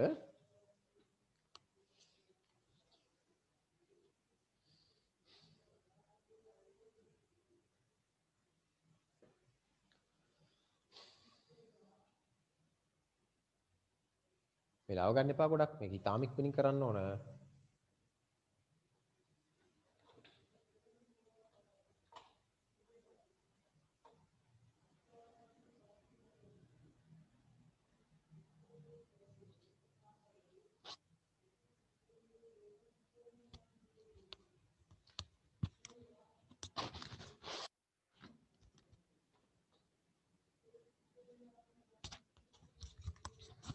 ලියලා ඉවරනකම් මට කමෙන්ට් එකක් දෙන්න. දෙතුන් දෙනෙක් ලියලා ඉවරනකම් මම නවත්තන එක.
හරි සර්.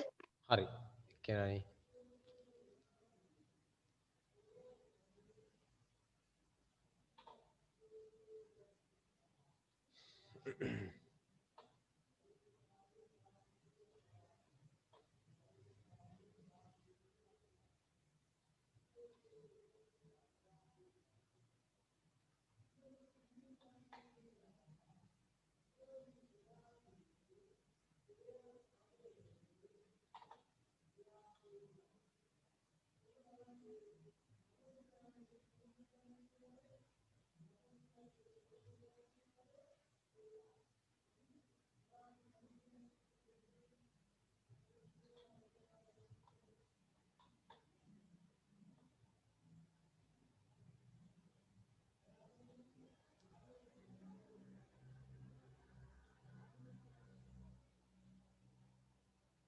හරි අපි එහෙනම් බලමු.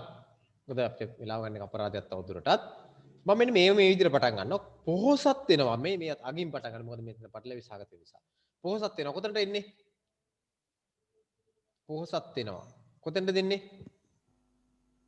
අතමිට සරු කර ගන්නවා කියන එකට. හරි. ඉක්මන් කරලා කියාගෙන යන් අපි මේක නොසැලකිල්ලෙන්. උඩින් පල්ලෙන්. උඩින් පල්ලෙන්. උඩින් පල්ලෙන්. උඩින් පල්ලෙන්. නිසි වයසේදී විවාහ නොවීම. පැදුරට නාකි වෙනවා. පැදුරට නාකි වෙනවා. පැදුරට නාකි වෙනවා. නිසි වයසේදී විවාහ නොවීම. කලඹමින් කියලා කියන්නේ දෙවනත් කරමින්. දෙවනත් කරමින්. යාන්තමින් බේරුණා. 99න් බේරුණා. 99න් බේරුණා. ඉතා කඩිසරෙන්. කඩිය වගේ.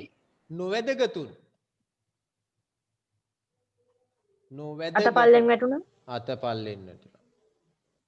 හොඳට හුරු පුරුදු තැනක්.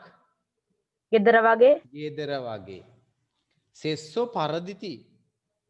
අනිත් අය කැලේ අනිත් අය කැලේ අධික වේගයෙන් ඊ ගහක වේගයෙන් ඊගහක වේගයෙන් කෙට්ටු වෙලා කේඩෑරි වෙලා කේඩෑරි වෙලා ඉවසා ගැනීමේ ශක්තිය ලබනවා.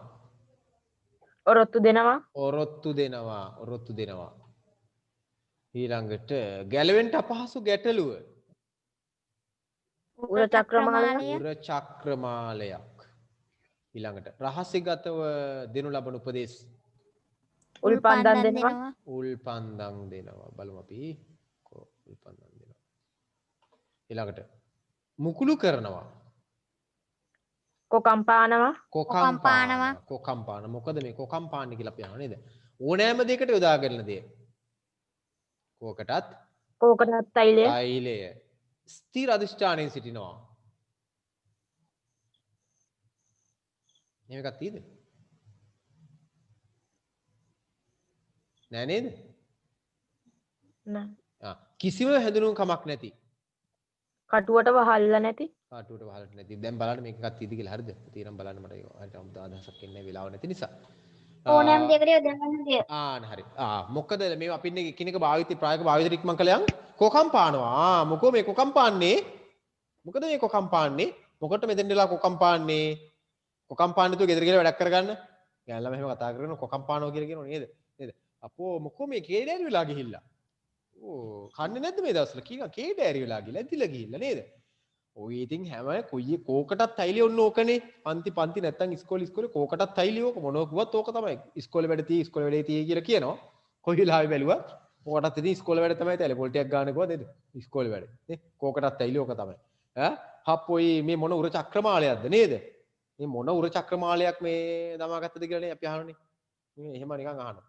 ඊළාට සමහර ඉතින් කටුටත් නැහැ වහල්ලටත් නැහැ මොනව කරන්නද? මේ කාටවත් නැහැ. ඒ වෙලාවට හැම වෙලාවෙම උල්පන්දම් දෙන්න හොඳ නැහැ නේද? සමහර වෙලාවට උල්පන්දම් දෙනවා සමහර අයගේ වැඩවලට. උල්පන්දම් දෙන්න හොඳ නැහැ වැරදි වැඩවලට. නේද? සමහර ඉතින් ඔරොත්තු දෙනවා මොන වුණත්. සමහර ඔරොත්තු දෙනවා සමහර ඔරොත්තු දෙන්නේ නැහැ නේද? හැබැයි මෙහෙම අතමිල සරු කර ගන්නත් ඕන. නේද? අතමිල සරු කර ගන්න එක හොඳයිනේ. ඊළඟට සමහරව ඉතින් එක මේ ටිකක් ඔයගොල්ලන්ට අදායකක් නෙවෙයි නේද? මේ සමහර ඉතින් මේ පැදුරට නාකි වෙනවා නේ? එහෙමත් තියෙනවා. සමහර ඉතින් 99න් බේරෙනවනේ. 99න් බේරෙනවනේ. කරන්නේ 99න් බේරෙන්නේ. බොහොම අමාරුයි මේ. අපි ඉතින් අතපල්ලෙන් වැටිච්ච මිනිස්සුනේ. එහෙමත් කියන සමහර වෙලාවට නේද? ඉතින් සමහර අය වැඩ ගත්තාම අනිත් අය කැලේ එහෙමත් කියන්න පුළුවන්. ඒ වගේම මම කියන්නේ ඊගහක වේගෙන් මේ වැඩේ කරන්න. ඊගහක වේගෙන් යන්න පුළුවන් වෙන මේ ගමන. අන්න ඒ වගේ. නේ? මට ඉතින් ওই කොයි තැනක් ගෙදර වගේ තමයි. වෙනසක් නෑ. නේද? ඊළඟට හැබැයි කඩිය වගේ වැඩ කරන්න ඕන. එතකොට තමයි දිනන්න පුළුවන් වෙන්නේ. කඩිය වගේ වැඩ කරන්න. මම මේ දෙවනත් කරමින් හොයනවනේ පනාව කොහෙද කියලා ගෙදර. නේද? ඒක. හරිද? උඩින් පල්ලෙන් වැඩ කරන්න හොඳ නෑ. හරියට පිළිවෙලට වැඩ කරන්න ඕනේ. එම්මෙන් වැඩ කරලා නොසලකිලියෙන් වැඩ කරාම පාඩු වෙන්න පුළුවන්. උඩින් පල්ලෙන් වැඩ කරන්න හොඳ නෑ. ඒ නිසා ඔයගොල්ලෝ ඉංග්‍රීසියක් ඉගෙන ගන්නවා නම් එහෙම ප්‍රායෝගිකව භාවිතා හොයලා. නැතුව මේවායේ අර්ථය හොයලා නෙමෙයි.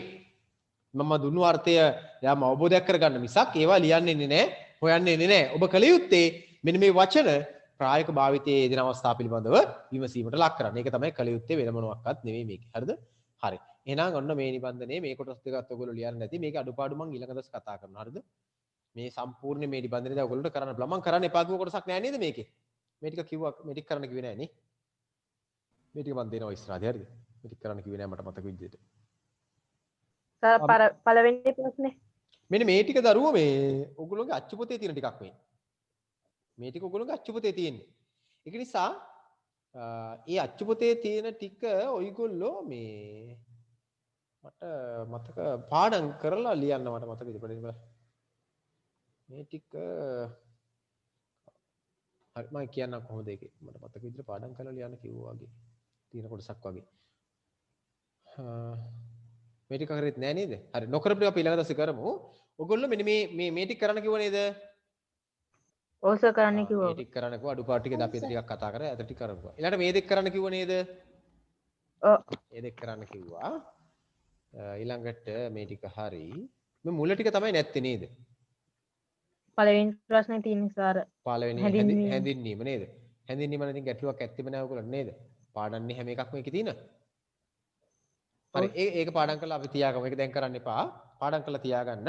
ඊළඟ දවස් අපි ඔයගොල්ලෝ බලමු අපි මම ඔයගොල්ලෝ ලියන විදිහ බලලා ඉවරලා මම ලියන්න දෙන්නම්. මේකේ තියෙන අඩුපාඩු ටික අපි ඊළඟ දවස් සාකච්ඡා කරගන්න. ඒතර අඩුපාඩු තියෙන මොනවද දැන් අපිට කරන්න මේ කොටස තියෙනවා. ඒක පාඩම් කරලා තියාගන්න. ඊළඟට කරන්න එපා. කියන්න. දෙවෙනි පිටුවේ පස්වෙනි ප්‍රශ්න කරන්න එපා. ඒක වෙතන හාමි ජන කතාව ඇතුළත් ජීවිත ආදර්ශය. ඒක කරන්න එපා කොහොනේ. මේ කොටස නේද? නෑ මේක නෙවෙයි. දෙවෙනි පිටුවේ පස්වෙනි එක නේ.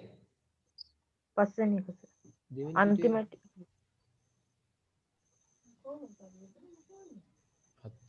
එතන හාමි ජන මේක නේද? ජීවිත ආදර්ශනේ. ඒක හරි. ඒ අඩුපාඩු ටික අපි ඊළඟ දවසේ කරමු. හරිද? මේ ටික කරන්න කිව්වා. කරන්න එපා කිව්ව මෙන්න මේ කරන්න කිව්වේ මේක කරන්න ඕනේ නැහැ අපිට මේක කරන්න ඕනේ නැහැ. ඒ දෙක අපි ඊළඟ දවසේ කරමු. අනෙක් ඒවා සම්පූර්ණ කරලා තියාගන්න කරන්න කිව්ව සියල්ලම සම්පූර්ණ කරලා තියාගන්න මේවා සමහර ඒවා නැහැ හරිද? නැති ඒවාට මුකුත් කරන්න බෑ ඉරක් ගහලා තියන්න. හරිද? තියෙනවා ලියන්න. හරි. ওই ටික එහෙනම් ඔන්න නිබන්ධනේ අපි ආපු තව එක දවසක් විනාඩි 10ක් 15ක් කරන් කතා කරලා මේ නිබන්ධනේ වැඩ අවසන් කරනවා අපි. ඉච්චරයි කතා කරන්නේ. ඊළඟට මම අද ඔයගොල්ලෝගේ අවධානය අරගෙන යනවා ඊළඟට පළවෙනි පාඩමේ මෙන්න මේ ටික ඔයගොල්ලෝ හොඳට කියව ගන්න ඕන. මේකේ අභ්‍යාස ටිකක් මම අර නිබන්ධනේ දාලා තියෙනවා. ඒක නිසා වැඩි අමාරුවක් නැහැ මේ ටිකක් කියවගත්තා ඔයගොල්ලන්ට හොඳට අවබෝධ කරගෙන මේ හැකියාව තියෙන නිසා එච්චර ගැටලු නැහැ මේක විස්තරයක් මේ තියෙන්නේ පෙළ පොතේ. මම අර වේලාසන කතා කර ටික මෙතන තියෙනවා. එකක් මෙතන අඩුයි. ආප්තෝපදේශ අනිත් ටික ඔක්කොම මේකේ තියෙනවා. නිසා ඒකත් පොඩ්ඩක් බලා ගන්න කියව ගන්න. කියවලා දැන් ඔයගොල්ලන්ට මම අර පොඩි නිකන් පාඩම් මාතෘකාව ලියලා මේ හතර ලියා ගන්න කියලා එකක් දුන්නානේ. අන්න එතනට ලිඛිත අභ්‍යාස ටික කරන්නට ඕන. ලිඛිත අභ්‍යාස ටික කරන්න ඕන. හරිද? මෙන්න මේ කොටස් ටික ඔයගොල්ලෝ කරන්න ඕන. මේ අච්චු පොතේ තියෙන මේ කොටසේ මේ වගුවයි මෙන්න මේ යා කරන එකයි මේ යා කරන්න ඕනේ නැහැ. ඇඟිලි ගනිමින් හිටියා කියලා ලියලා ඉස්සරහින් ඉරක් ගහලා ඉවරලා උත්තරේ ලියන්න. මොකද්ද ඇඟිලි ගනිමින් හිටියා කියලා කියන මෙතනින් තෝරන්න ඉක්මනට නිකන් බොරු කීපයක් බලන්න. ඇඟිලි ගනිමින් හිටියා කියන එකේ තේරුම පොඩ්ඩක් මෙතනින් බලන්න.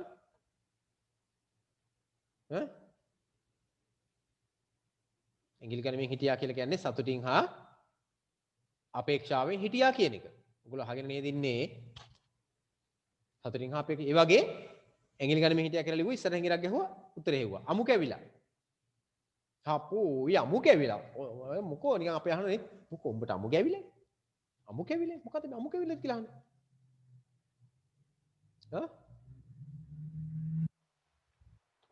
මොකද අමු කැවිලා කියන්නේ? ඊළඟට අහන අපේ ඉතින් ওই කිඹුල් කඳුළු හොඳට අඳුරනවානේ. කිඹුල් කඳුළු හෙලනවා. කිඹුල් කඳුළු? කිඹුලෙක් කියලා කඳුළු හෙලනවානේ. ඒ වගේ. බොරු ඇඳි වගේ. අන්තිම ඉත්තත් ඇදීම. අවසාන නේද? සෑග් ගැනීම. පොරකටු ගෙවිලා. නේද? කුකුළු නින්ද. කූනිස්සන්ට දැල් දානවා. කූනිස්සන්ට දැල් දාලා වැඩක් නැහැ නේ. මොකෝ මේ කුකුල් නින්ද නේද? එකා යකා වෙලා අර ගෙදර එක දරුවෙක් ඉන්නනේ දරුවෝ ටිකක් දංකනකොට කියන නේද? ඕ මේ එකා යකා වගේ තමයි කියලා කියනවා. සමහර ඉතින් බක තපස් රකින්න නේ කරන්නේ නේද? බොරුවට සිල් ගන්නව නේද? එහෙම නේද? කැත්තර පොල්ල වගේ ඉන්න ඕන. මේ කැත්තර පොල්ල වගේ ඉන්න ඕන. මේ වගේ මේ ටික ඔයගොල්ලෝ පුළුවන් මේක අමාරු නෑ. දාන ටික ලියලා නොදන්න ටිකට ගියාම හරි. මේක අර උඩහ තින කොටස සම්පූර්ණ කරන්න. මේක අර ඔයගොල්ලෝගේ ව්‍යාකරණ පොතේ කරන්න ඕන. හරිද? ව්‍යාකරණ පොතේ මේ අභ්‍යාසය කරන්න ඕන. මම හිතන ගැටලුවක් නැතුව තියෙන යුගුරු ඉතින් ඉග්ලපත්‍රි ස්ථාපිත ටිකට අපි සාකච්ඡාත් කරලා මෙතන ලියන්න තියෙන අර උඩ තියෙන ටික තෝරලා. වගුව ඉස්සෙල්ලා ලියන්න හදන්න එපා. වගුව හදන කලින් මේ ටික ලියලා උත්තර ටික ලියලා පස්සේ වගුවක් හදන්න. මේ ටික යා කරන්න පුළුවන් ගැටලුවක් නැහැනේ. හරිම ලේසි මේ ටික. ඊළඟට යුගල පදේ. එතන තියෙන මේ පළවෙනි ලිඛිත අභ්‍යාසයක කරන්න ඕනේ මේකද? දී ඇති පාඩය ඇතුලින් පාස් හදන වගුව සම්පූර්ණ කරන්න එකද? නෑ නෑ සර් අර ඊට කලින් තියෙන අවබෝධයට පහලින්.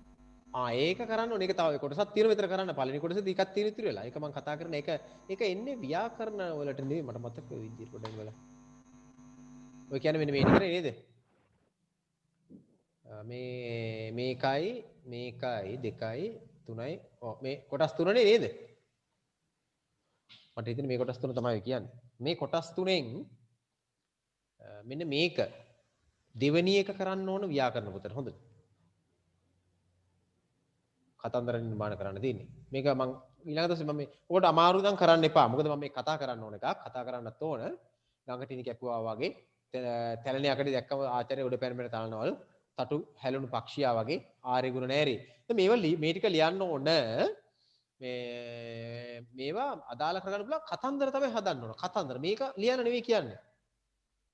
කෙටි කතන්දරයක් හදන්න තියෙන්නේ. මේක ලියන්න කියන්නේ නැහැ කොහෙවත්. ඒ කියන්නේ ගඟටිනි කැපුවා වගේ කියලා ලියන්න කියන්නේ. ගඟටිනි කැපුවා වගේ ප්‍රස්තාපුරුලක් ගේ අර්ථය ප්‍රකාශ කරන කතාවක් ලියන්න තියෙන පොඩි කතාවක්. පොඩි කතාවක් නේ පුංචි කතාවක් හදන්න තියෙන කතන්දරයක් නිර්මාණය කරන්න තියෙන. උතර ඒ කතන්දරය තුල මේ හැම එකක්ම භාවිතා කරන්න පුළුවන් හොඳයි. දැන් මෙතන කියන්නේ එකට කතන්දර 4ක් ලියන්න කියලා. දැන් මම කියන පුළුවන් නම් ඔයගොල්ලෝ එක කතන්දරයක් ලියන්න මේ හතරම අදාළ කරගන්න පුළුවන් විදිහට. හතරම ලියන්න නෙවෙයි කියන්නේ හතරෙම අර්ථේන කතන්දරයක් ලියන්න. දැන් මෙතන කතන්දර නිර්මාණය කරන්න.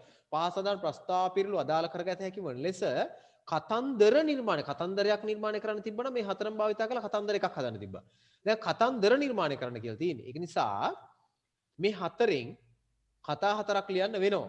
එහෙම නැත්නම් එක කතාවක මේ හතරම පෙන්눔 කරන ආකාරයට ලිව්වත් කමක් නැහැ. ඔයගොල්ලෝ උත්සාහ කරන්න ලියන්න බැරි වුණොත් මම ඊළඟ දවසේ කතා කරන්නම්. මෙන්න මේ කොටස විතරක් ඔයගොල්ලෝ දැන් අර අපි කතා කර ව්‍යාකරණ කොටසට ලියන්න. හොඳට අහගන්න. මේ කොටස විතරක් මේ කොටසේ ව්‍යාකරණ කොටසටයි ලියන්න ඕන. මේ ටික මේ දෙක පාස්තන නම් විස්තර වශයෙන් කතා නිර්මාණය කරන්න කියන මේ දෙක නම් ඔයගොල්ලෝ කරන්නට ඕන මේ සාහිත්‍ය කොටසට. හරිද? ඒ දෙක ඉතින් දැම්ම කලබල නොවුනක් කමක් නැහැ. හිමින්සිර කරන්න පුළුවන් අය කරන්න. මම දැම්ම කරන්න කියලා කියන්නේ නැහැ. මේ කොටස තුන විතරයි මේ කොටස ඉතුරු වෙලා තියෙන්නේ. මේක ව්‍යාකරණ කොටසට කරන්න ඕන. මේ දෙක සාහිත්‍ය කොටසට කරන්න ඕන. පැහැදිලිද කිව්ව දෙක කාටද ගැටලුවක් තියෙනවා අහන්නේ සම්බන්ධයෙන්? ඊළඟට මේ දෙක කරන්න පුළුවන් ඔයගොල්ලන්ට දැන් කතා කරලා තින්නේ.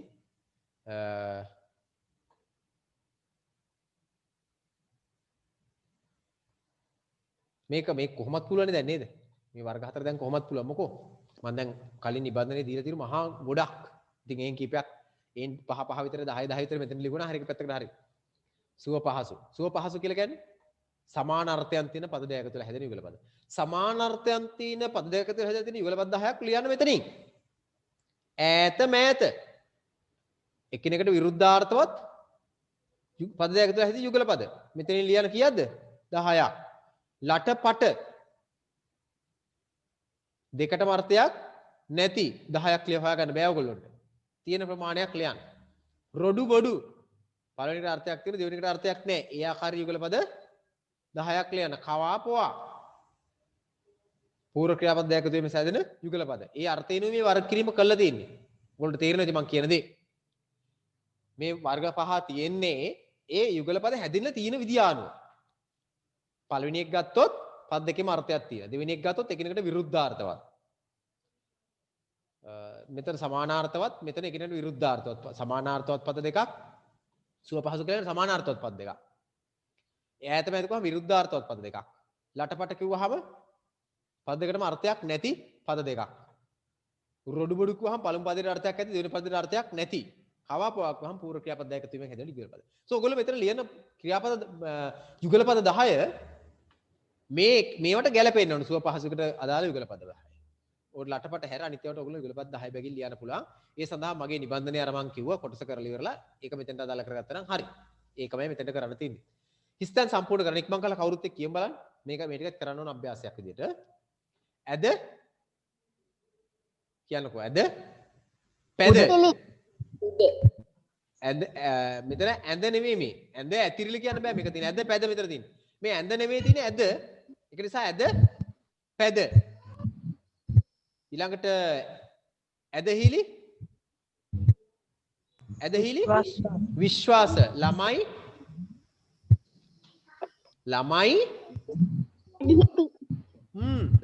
බමයි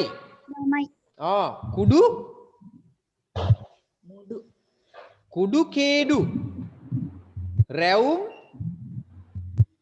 ගෙරවුම් තාඩන පීඩන අඩුම කුඩුම සුද්ධ බද්ද තාන්න මාන්න අඬා දොඩා අයි පාරක් ඔයගොල්ලෝ කියව ගන්න මයික් එක ඔන්න නොකර කිව්වක් කමන්නේ ඇද පැද ඇදහිලි විශ්වාස ළමයි බමයි කුඩු කේඩු රැවුම් ගැරහුම් තාඩන පීඩන අඩුම කුඩුම සුද්ධ බුද්ධ තාන්න මාන්න හඬා දොඩා රෙකෝඩින් එක බලලා ඔයගොල්ලෝ තවදුරටත් අවශ්‍ය දේවල් හදා ගන්න පුළුවන් ලියා ගන්න බැරි වෙච්ච අය ඉන්නවනේ ලියන්න එපා මේක පොතේ අභ්‍යාසයක් විදිහට කරන්න ඕන ව්‍යාකරණ කොටසට ඊළඟට පාස්තදාන ප්‍රස්තාව පිළිබඳ ඔබේ අදහසට අනුව වර්ග කරන්න දැන් උඹලට වර්ග කිරීමක් කරලා නේද තියෙන්නේ මම ප්‍රස්තාව පිළිබඳ වර්ග කිරීමක් කරා නේද මම ඔයගොල්ලන්ට නිබන්ධනය තුල ඔව් සර්. අන්න ඒ වර්ග කිරීම හෝ ඒක වර්ග කිරීම මම කරලා තියෙන්නේ. ඒ වර්ග කිරීම ආදර්ශයට නම් ඕනම මේක වර්ග කරන්නත් පුළුවන්. නැත්නම් ඔයගොල්ලෝ කැමති විදියකටත් වර්ග කරන්න පුළුවන් මේක. මම කියන එක තේරෙනව නේද? අර නිබන්ධනේ ප්‍රස්තාව පිළිලු ටිකක් මම වර්ග කරා කීයකටද? 8කට. ඒ 8ම නැති වුණාට කමක් නෑ. ඔයගොල්ලෝ ඒ විදිය වර්ග කිරීමක් කරන්නකෝ. ඒ විදිය වර්ග කිරීමක් හරි වෙන මොන හරි වර්ග කිරීමක්. මම කිව්වේ නම් නිබන්ධනයේ තියෙන ප්‍රස්තාව පිළිලු වර්ග කිරීමක් තියෙන ඔයගොල්ලෝ දැන් ලිව්වා. ඊ වර්ග කිරීමට දාලව මේ ටික වර්ග කරන්නයි තියෙන්නේ. හරිද? තේරෙනව නේද කිව්ව එක? නිකන් බලමු පළවෙනි එක. ගලේ කෙටු අකුරක් වගේ මොන වර්ගයක්ද මේ? උපදේශාත්මක. හොරාගේ අම්මගෙන් පේන ඇහුවෝ වගේ. ඥාති සම්බන්ධතා නැත්තම් ගමේ හරි. ඕන එක එහෙමක් ගන්නවා ඥාති සම්බන්ධතා කියලා ගන්නත් පුළුවන්. එහෙම නැත්නම් අපිට කියන්න පුළුවන් මේක ඕනනම් මේ ජීවන තොරතුරු කියලා කියන්නත් පුළුවන්. උරුලෑවගේ පාර වගේ වර්ග කරන මොන වර්ගයක්ද? සතුන් හා සම්බන්ධ ප්‍රස්තාව පිළිලු. සත්. ආරේ ගුණ නෑරේ. ආරේ ගුණ නෑරේ වර්ගය මොකක්ද? ආරේ ගුණ නෑරේ වර්ග කරන මොන වගේ එකක්ද? උපදේශාත්මක නෑ. ආරේ ගුණ නෑරේ එකම ශබ්දයක් එන්නේ. ඒක නිසා මොකද්ද මේවා? නෑ. ඊට වඩා ලේසි මේක. ආරේ ගුණ නෑරේ. අනුත්ප්‍රාසවත්. ආරේ ගුණ නෑරේ. රේ දෙකම ළඟට එනවා. ඉබ්බා කටින්ද නැහුණා වගේ. පුළුවන් නේද? සත්ත්ව ජීවිතය හා සම්බන්ධ ප්‍රස්තාවල. අඟේ ඉඳන් කනවා වගේ. හරි. මම එතනින් නවත්තන ඔයගොල්ලෝ මේක ඉස්සරහට කරගෙන යන්නේ මේ විදිහට. හරි. ඔක්කොම කරන්න එපා. එතනින් නවත්තන මම මේකට සරදට දාලා. එතකොට අපි මේ පාඩමට යමු. ඔක්කොම ටික එකපාර කරලා හරියන්නේ නැහැ නේ. ඒ තියෙන අභ්‍යාස උපරිම ප්‍රමාණයක් ඔයගොල්ලෝ කරන්න පුළුවන්. හැම එකක්ම කරාට කමක් නැහැ. පළවෙනි පාඩමට දාලා සාහිත්‍ය කොටස දාලා සාහිත්‍ය කොටසෙත් ව්‍යාකරණ වලට දාලා ටික ව්‍යාකරණ කොටසෙත් කරන්න තමයි අවශ්‍ය වෙන්නේ. හරිද? කිව්ව ටික අවම වශයෙන් කරලා කියන්න. දෙවෙනි ලිඛිත අභ්‍යාසයේ 7 වෙනි මේ ප්‍රශ්නේ ඡේද ලියන්න ඕනද? නෑ. මේකේ ඡේද ලියන්න අවශ්‍ය නැහැ. වාසනාන් කතාවක ඊට ගැලපෙන ප්‍රස්තාව පිළිලු ලියන්න. මේකේ ඡේද ලියන්න එපා. ඡේද ලියන්න ඕනේ නැහැ. ප්‍රස්තාව පිළිලු ලියන්න තියෙන්නේ. එතකොට මේ කතාවට අදාළ ප්‍රස්තාව පිළිලු ඕන තරම් තියෙන්න පුළුවන්. අන්නේ ප්‍රස්තාව පිළිලු ටික ලියන්න විතරයි තියෙන්නේ. හරිද? මම ඊටාම කැමැති ඔයගොල්ලෝ පුළුවන් නම් මේ අභ්‍යාස ටික ඔක්කොම කරන්න. අඩුපාඩු තුනත් ඔයගොල්ලන්ට අහු වෙනවා. හරි වැරදි අපි හරි වැරදි ස්ක්‍රීන් එකේ ඉරි වගේක් විතර. එහෙමද?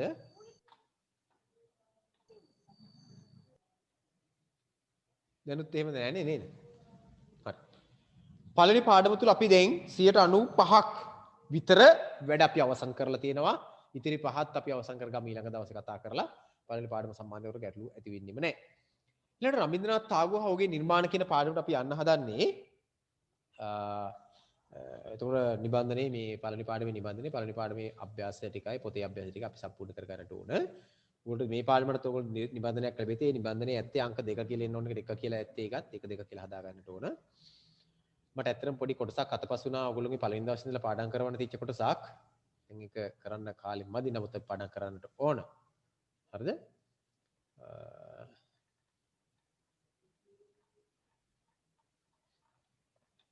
ඒ තමයි මෙන්න මේ පාඩමේ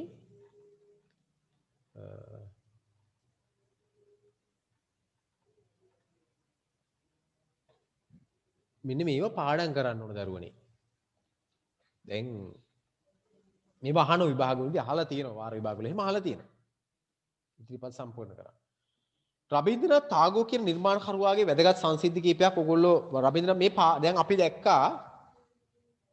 දැක්ක දරුවනේ පළවෙනි පාඩම ගත්තහම පළවෙනි පාඩම තුලින් විභාගයේ මත පදනම් වෙච්ච කොටස් දෙකක් තිබ්බ. මොකක්ද තිබුණ කොටස් දෙක? අවස්ථා සම්බන්ධයයි ව්‍යාකරණ කොටසයි. පැහැදිලිද?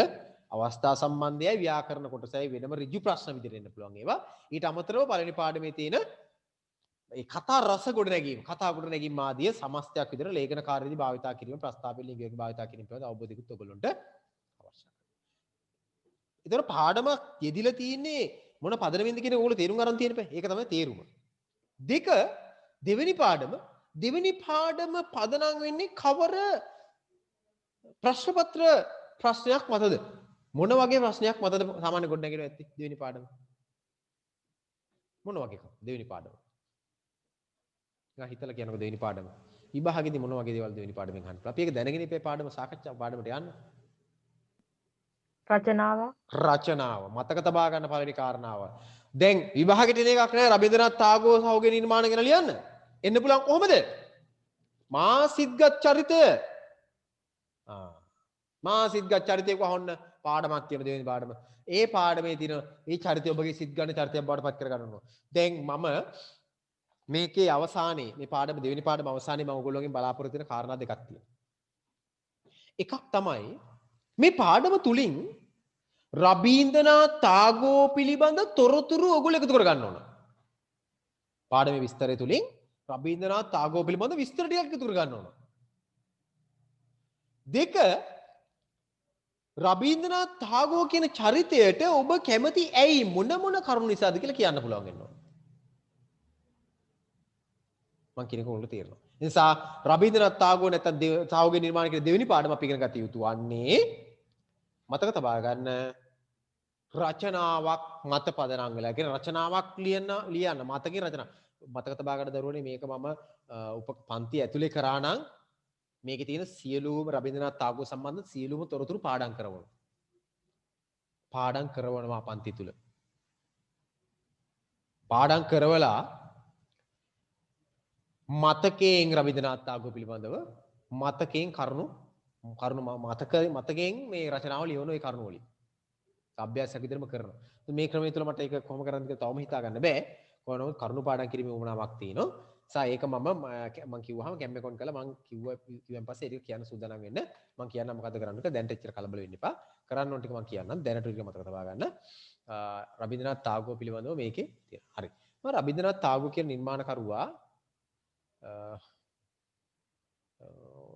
ඔයගොල්ලෝ පාඩම කියව ගත්තා නම් මේ රබීන්ද්‍රනාත් tagore පිළිබඳව ඔයගොල්ලන්ට මතක් වෙන පළවෙනි කාරණාව කියන්නකො. අමතක රබීන්ද්‍රනාත් tagore පාඩම කියව ගන්න නැති කියලා මම හිතනවා. එහෙම කියවගත් අය ඉන්නවා නම් කියන්න මට. මේ පාඩම තුලින් ඔබට අමතක නොවන වැදගත්ම කාරණාව මොකක්ද කියලා. හැම කෙනෙකුටම තියෙන පුළුවන් මොකක්ද වැදගත් කාරණාව. රබීන්ද්‍රනාත් tagore කියන නිර්මාණකරුවා පිළිබඳ මේ පාඩමේ තියෙන්නේ. මේ පාඩමෙන් ගත්තාම ඔයගොල්ලන්ට අමතක නොවන වැදගත් කාරණාව මතක ඉන්නේ නැහැ.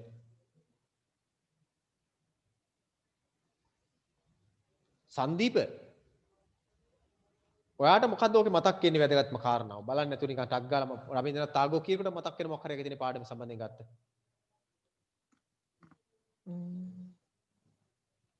ඔය දැන් පොත බලලා කියලා හරියන්නේ නැහැ මට. ඉගෙනව පාඩම කිව්වේ නැහැ නේද? හරි. කමන්නේ.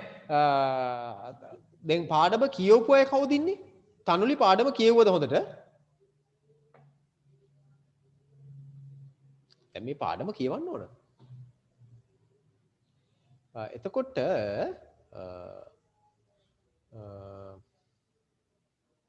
හරි කමන්නේ පාඩම කියවලා නැතුව ඇතිනේ.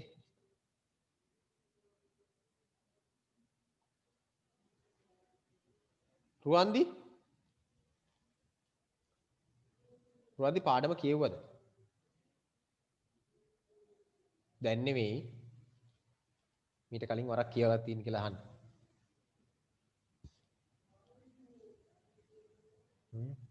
ලෝෂදි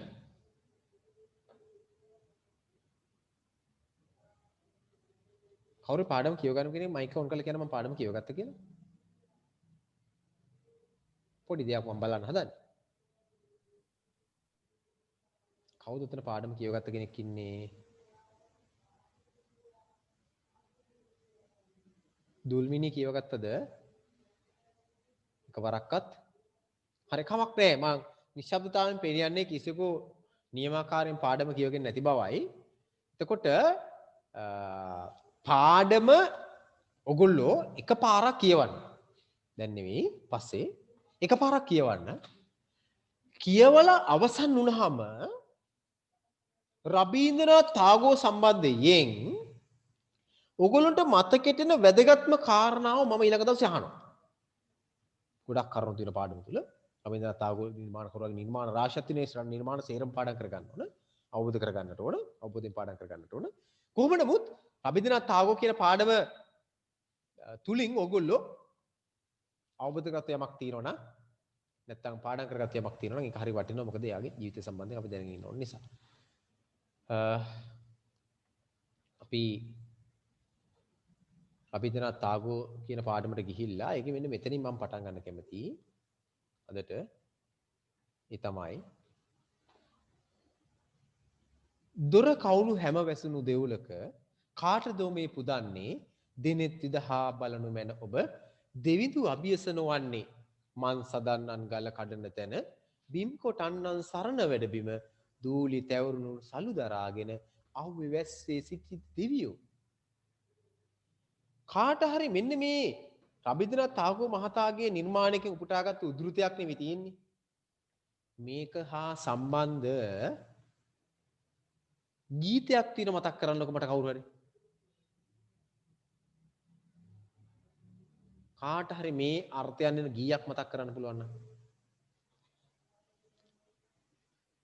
දොර කවුළු හැම වැසෙනු දෙවුලක කාටද මේ පුදන්නේ දෙනෙත් විදහා බලනු මැන ඔබ දෙවිඳු අභියස නොවන්නේ මන් සදන්නන් ගල කඩන තැන බිම් කොටන්නන් සරණ වැඩබිම දූලි තැවරුණු සලු දරාගෙන අව්වේ වැස්සේ සිටිති දෙවියෝ. මේ කොටස් දෙක කියවුවාම කාට හරි ගීතයක් මතක් වෙනවා නම් අන්නේ ගීතය මොකක්ද කියලා කියන්නකෝ.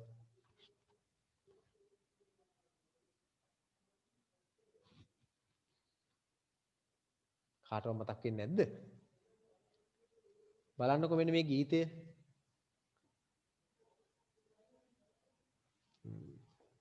අඳුරු කුටිය තුල දොරගුළුලාගෙන ගයන ගීතිකා යතින යාතිකා දෙවියන් හට නැසේ දෙවියන් හට නැසේ. මතක් වෙනවද ගීතය?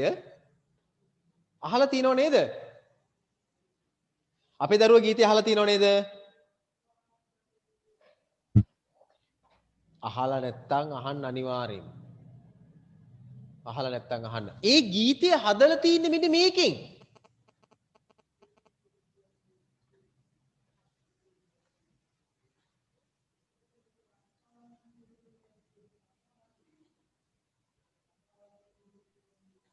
ඒ ගීතය හදලා තියෙන්නේ රබින්ද්‍රනාත් tagore මහතාගේ මෙන්න මේ කොටස ආශ්‍රයෙන්. අඳුරු කුටිය තුල දොරගුළු ලාගෙන ගයන ගීතිකා යදින යාතිකා දෙවියන් හට නැසේ.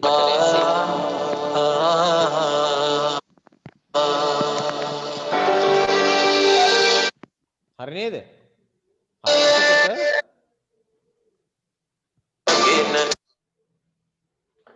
එතකොට ඔයගොල්ලෝට මේ ගීතය මම බැලුවේ දාලා පෙන්නන්න කවන්නේ. කොහොම නමුත් අන්නේ ගීතය අපි පොඩ්ඩක් නිකන් ඕනනම්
හරි. අර බය ඔයගොල්ලෝ ගීතය අහන්න පස්සේ දැන් ඔයගොල්ලන්ට මේ මං කිව්ව දේ තේරෙන්න ඇති. මේ කොටසින් තමයි මේ කියන්නේ මේ රබින්ද්‍රනාත් රචනා ටාගෝර් මහතා රචනා කරලා රබින්ද්‍රනාත් ටාගෝර් මහතා රචනා කරලා තියෙන මෙන්න මේ කොටසින් මේ ගීත කොටසක් මෙන්න මේ කොටසින් තමයි ඒ උපුටා ගැනීම මේ ඒ ගීත රචනා මේ කොටසින් තමයි ඒක රචනා කරලා තියෙන්නේ. ඔය මේ ඔෆ් කරන්න කවුරු හරි තව එකක් කියවනවා මේ සවුන්ඩ්ස්. හරි. එතකොට මේකේ කියන්නේ ඒ ගීත රචනා කරලා තියෙන්නේ මේකේ. මේකමයි එතන තියෙන්නේ. දැන් මේකේ මේ අර්ථය පොඩ්ඩක් අවධානය යොමු කරන්නකෝ ඉක්මන් කරලා. දොර කවුළු හැම වැසුණු දෙවලක කාටද මේ පුදන්නේ දිනෙත් විදහා බලනු බැන ඔබ දෙවිඳු අභියසන වන්නේ. මේ දේවාල වල නැත්නම් දෙවියෝ ඉස්සරහේ දෙවියෝ ඉන්නවා කියලා හිතාගෙන අපි අර වන්දනාමාන කරන එක ඒක වහලා කියලා මේ කරලා තියෙන්නේ. එතන නෙවෙයි දෙවියෝ ඉන්නේ කියලා මේ කියන්නේ. අපි හිතන්නේ ඒවේ තමයි දෙවියෝ ඉන්නේ කියලා. දෙවියෝ ඉන්නේ වෙයි නෙවෙයි. දොර කවුළු හැම වැසුණු දෙවලක කාටද මේ පුදන්නේ? දොර කවුළු වහගෙන මේ කාටද මේ දෙවියෝගේ පූජා කරන්නේ? දිනෙත් විදහා බලන්න බෑන ඔබ දෙවිඳු අභියසන වන්නේ. දිනෙත් විදහා බලන්න බෑන ඔබ දෙවිඳු අභියසන වන්නේ. ඇස් දෙක අරලා බලන්න කියලා කියන්නේ. ඇස් දෙක අරලා බලන්න කියලා කියන්නේ හොඳට හිතන්න කියන එක. ඊළඟට කියනවා කොහෙද දෙවියෝ ඉන්නේ කියලා මේ බලන්න දෙවියෝ ඉන්න තැන. මන් සදනන් ගල කඩන තැන. බීම් කොටන්නන් සරණ වැඩබිම. දූලි තැවරුණු සලු දරාගෙන අව්වේ වැස්සේ සිටිත දෙවියෝ.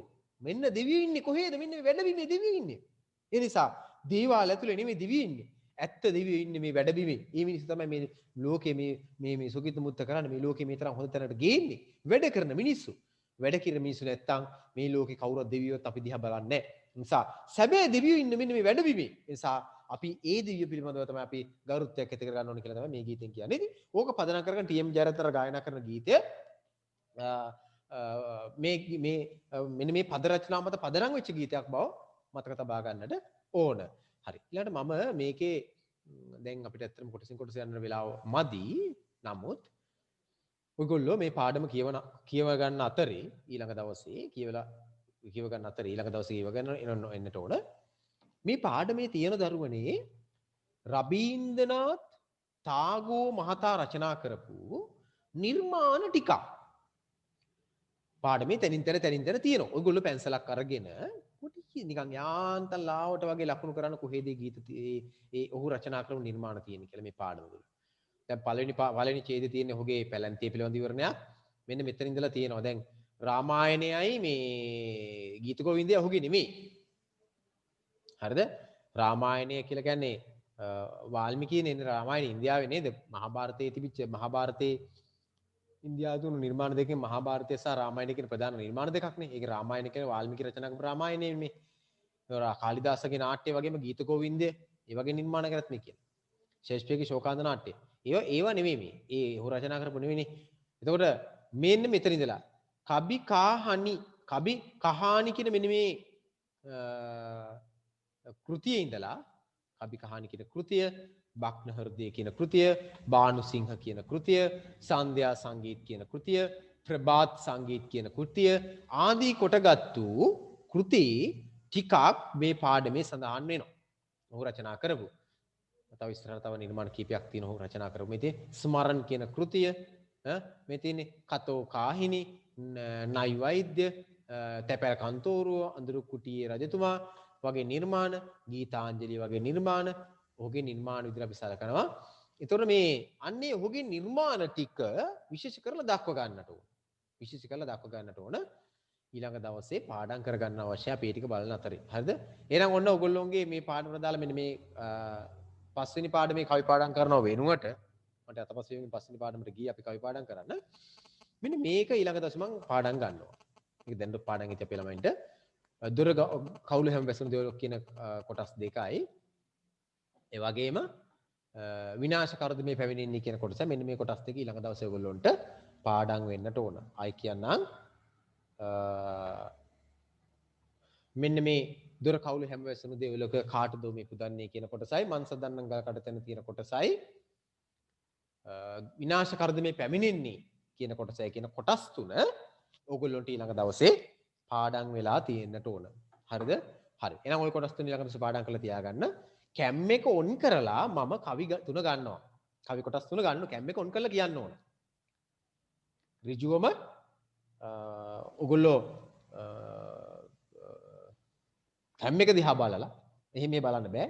කවිය කියනකොට කැම් එක දිහා බලලා කවිය කියන්න ඕනේ ඊළඟ දවසේ කොට මම අනිවාර්යයෙන්ම පාඩම් ගන්න දරුවනේ ඔයගොල්ලෝ අනිවාර්යයෙන් මේ කවිය පාඩම් කරලා තියාගන්න මම බලාපොරොත්තු වෙනවා අනිවාර්යෙන් ඔයගොල්ලෝ මේ වැඩේ කරાવીය කියලා නිසා අනිවාර්යෙන් මේ වැඩේ කරන්න ඊළඟ දවසේ ඔය කවි 3යි කොටස් 3යිනේ කවි කොටස් 3 තියෙනවා කවි කොටස් 3 පාඩම් කරගන්න පාඩම කියවන්න පාඩම කියවන අතරේ මම අර කිව්වා වගේ යාගේ නිර්මාණ ටික හඳුනාගෙන මේ නිර්මාණ මොනවද කියලා වෙනම ලකුණු කරගන්න ඒ නිර්මාණ ටික පාඩම අවසානයේ අනිවාර්යයෙන්ම පාඩම් කරලා තියාගන්නට ඕනේ හරිද පාඩම් කරන්න ඕනේ ඒ නිසා එකත් පොඩ්ඩක් බලාගන්න අර පළවෙනි පාඩම දාලා පුළුවන් ප්‍රමාණයක් අභ්‍යාස කරන්න අඩුපාඩු තියෙන සාකච්ඡා කරමු අපි මොකද ওই හැම එකක්ම මම පන්තියේ මෙහෙම ඔන්ලයින් කරවන්න ගියොත් අපිට අපරාධ කාලයක් පැයකමාරක් ලැබෙන එකේ අපිට ප්‍රයෝජන ගන්න බැරි වෙනවා. ඒ නිසා අපි පුරින් ප්‍රයෝජන ගන්න ඕන නිසා අපි ඔයගොල්ලෝ පුළුවන් ප්‍රමාණයක් මම කියන විදිහට ගෙදෙද්දි වැඩ කරන්න සූදානම් වෙන්නේ විදිහට. හරි. එහෙනම් ඔන්න අදට අපි කතාව මෙතනින් නවත්තනවා. විනාඩියක් දෙන්න කැමති කෙනෙකුට මොන හරි දෙයක් අහන්න දෙයක් තියෙනවා. අහන්න තියෙන දේ අහන්න. රචනා පොත, ප්‍රායෝගික ලේඛන පොත සූදානම් කරලා තියාගන්න අපි ඊළඟ සතියේ හෝ ඊළඟ සතියේ ඒකේ වැඩ පටන් ගන්නවා. ඒක අභ්‍යාස කරන්න පටන් ගන්නවා. ගැටලුවක් තියෙනවා අහන්න පුළුවන්. හරි. මම හිතන්නේ කාටවත් එහෙම निराකරණය කරගන්න තරම් ගැටලුවක් නෑ වගේ. ඒක නිසා අපි එහෙනම් පන්ති නවත්තමු. හැම කෙනෙකුටම කිව්ව විදිහට වැට්ටික් කරන්න. හැම කෙනෙකුටම සුබ රාත්‍රියක්. ආයිබෝවන්. ආයිබෝවන්.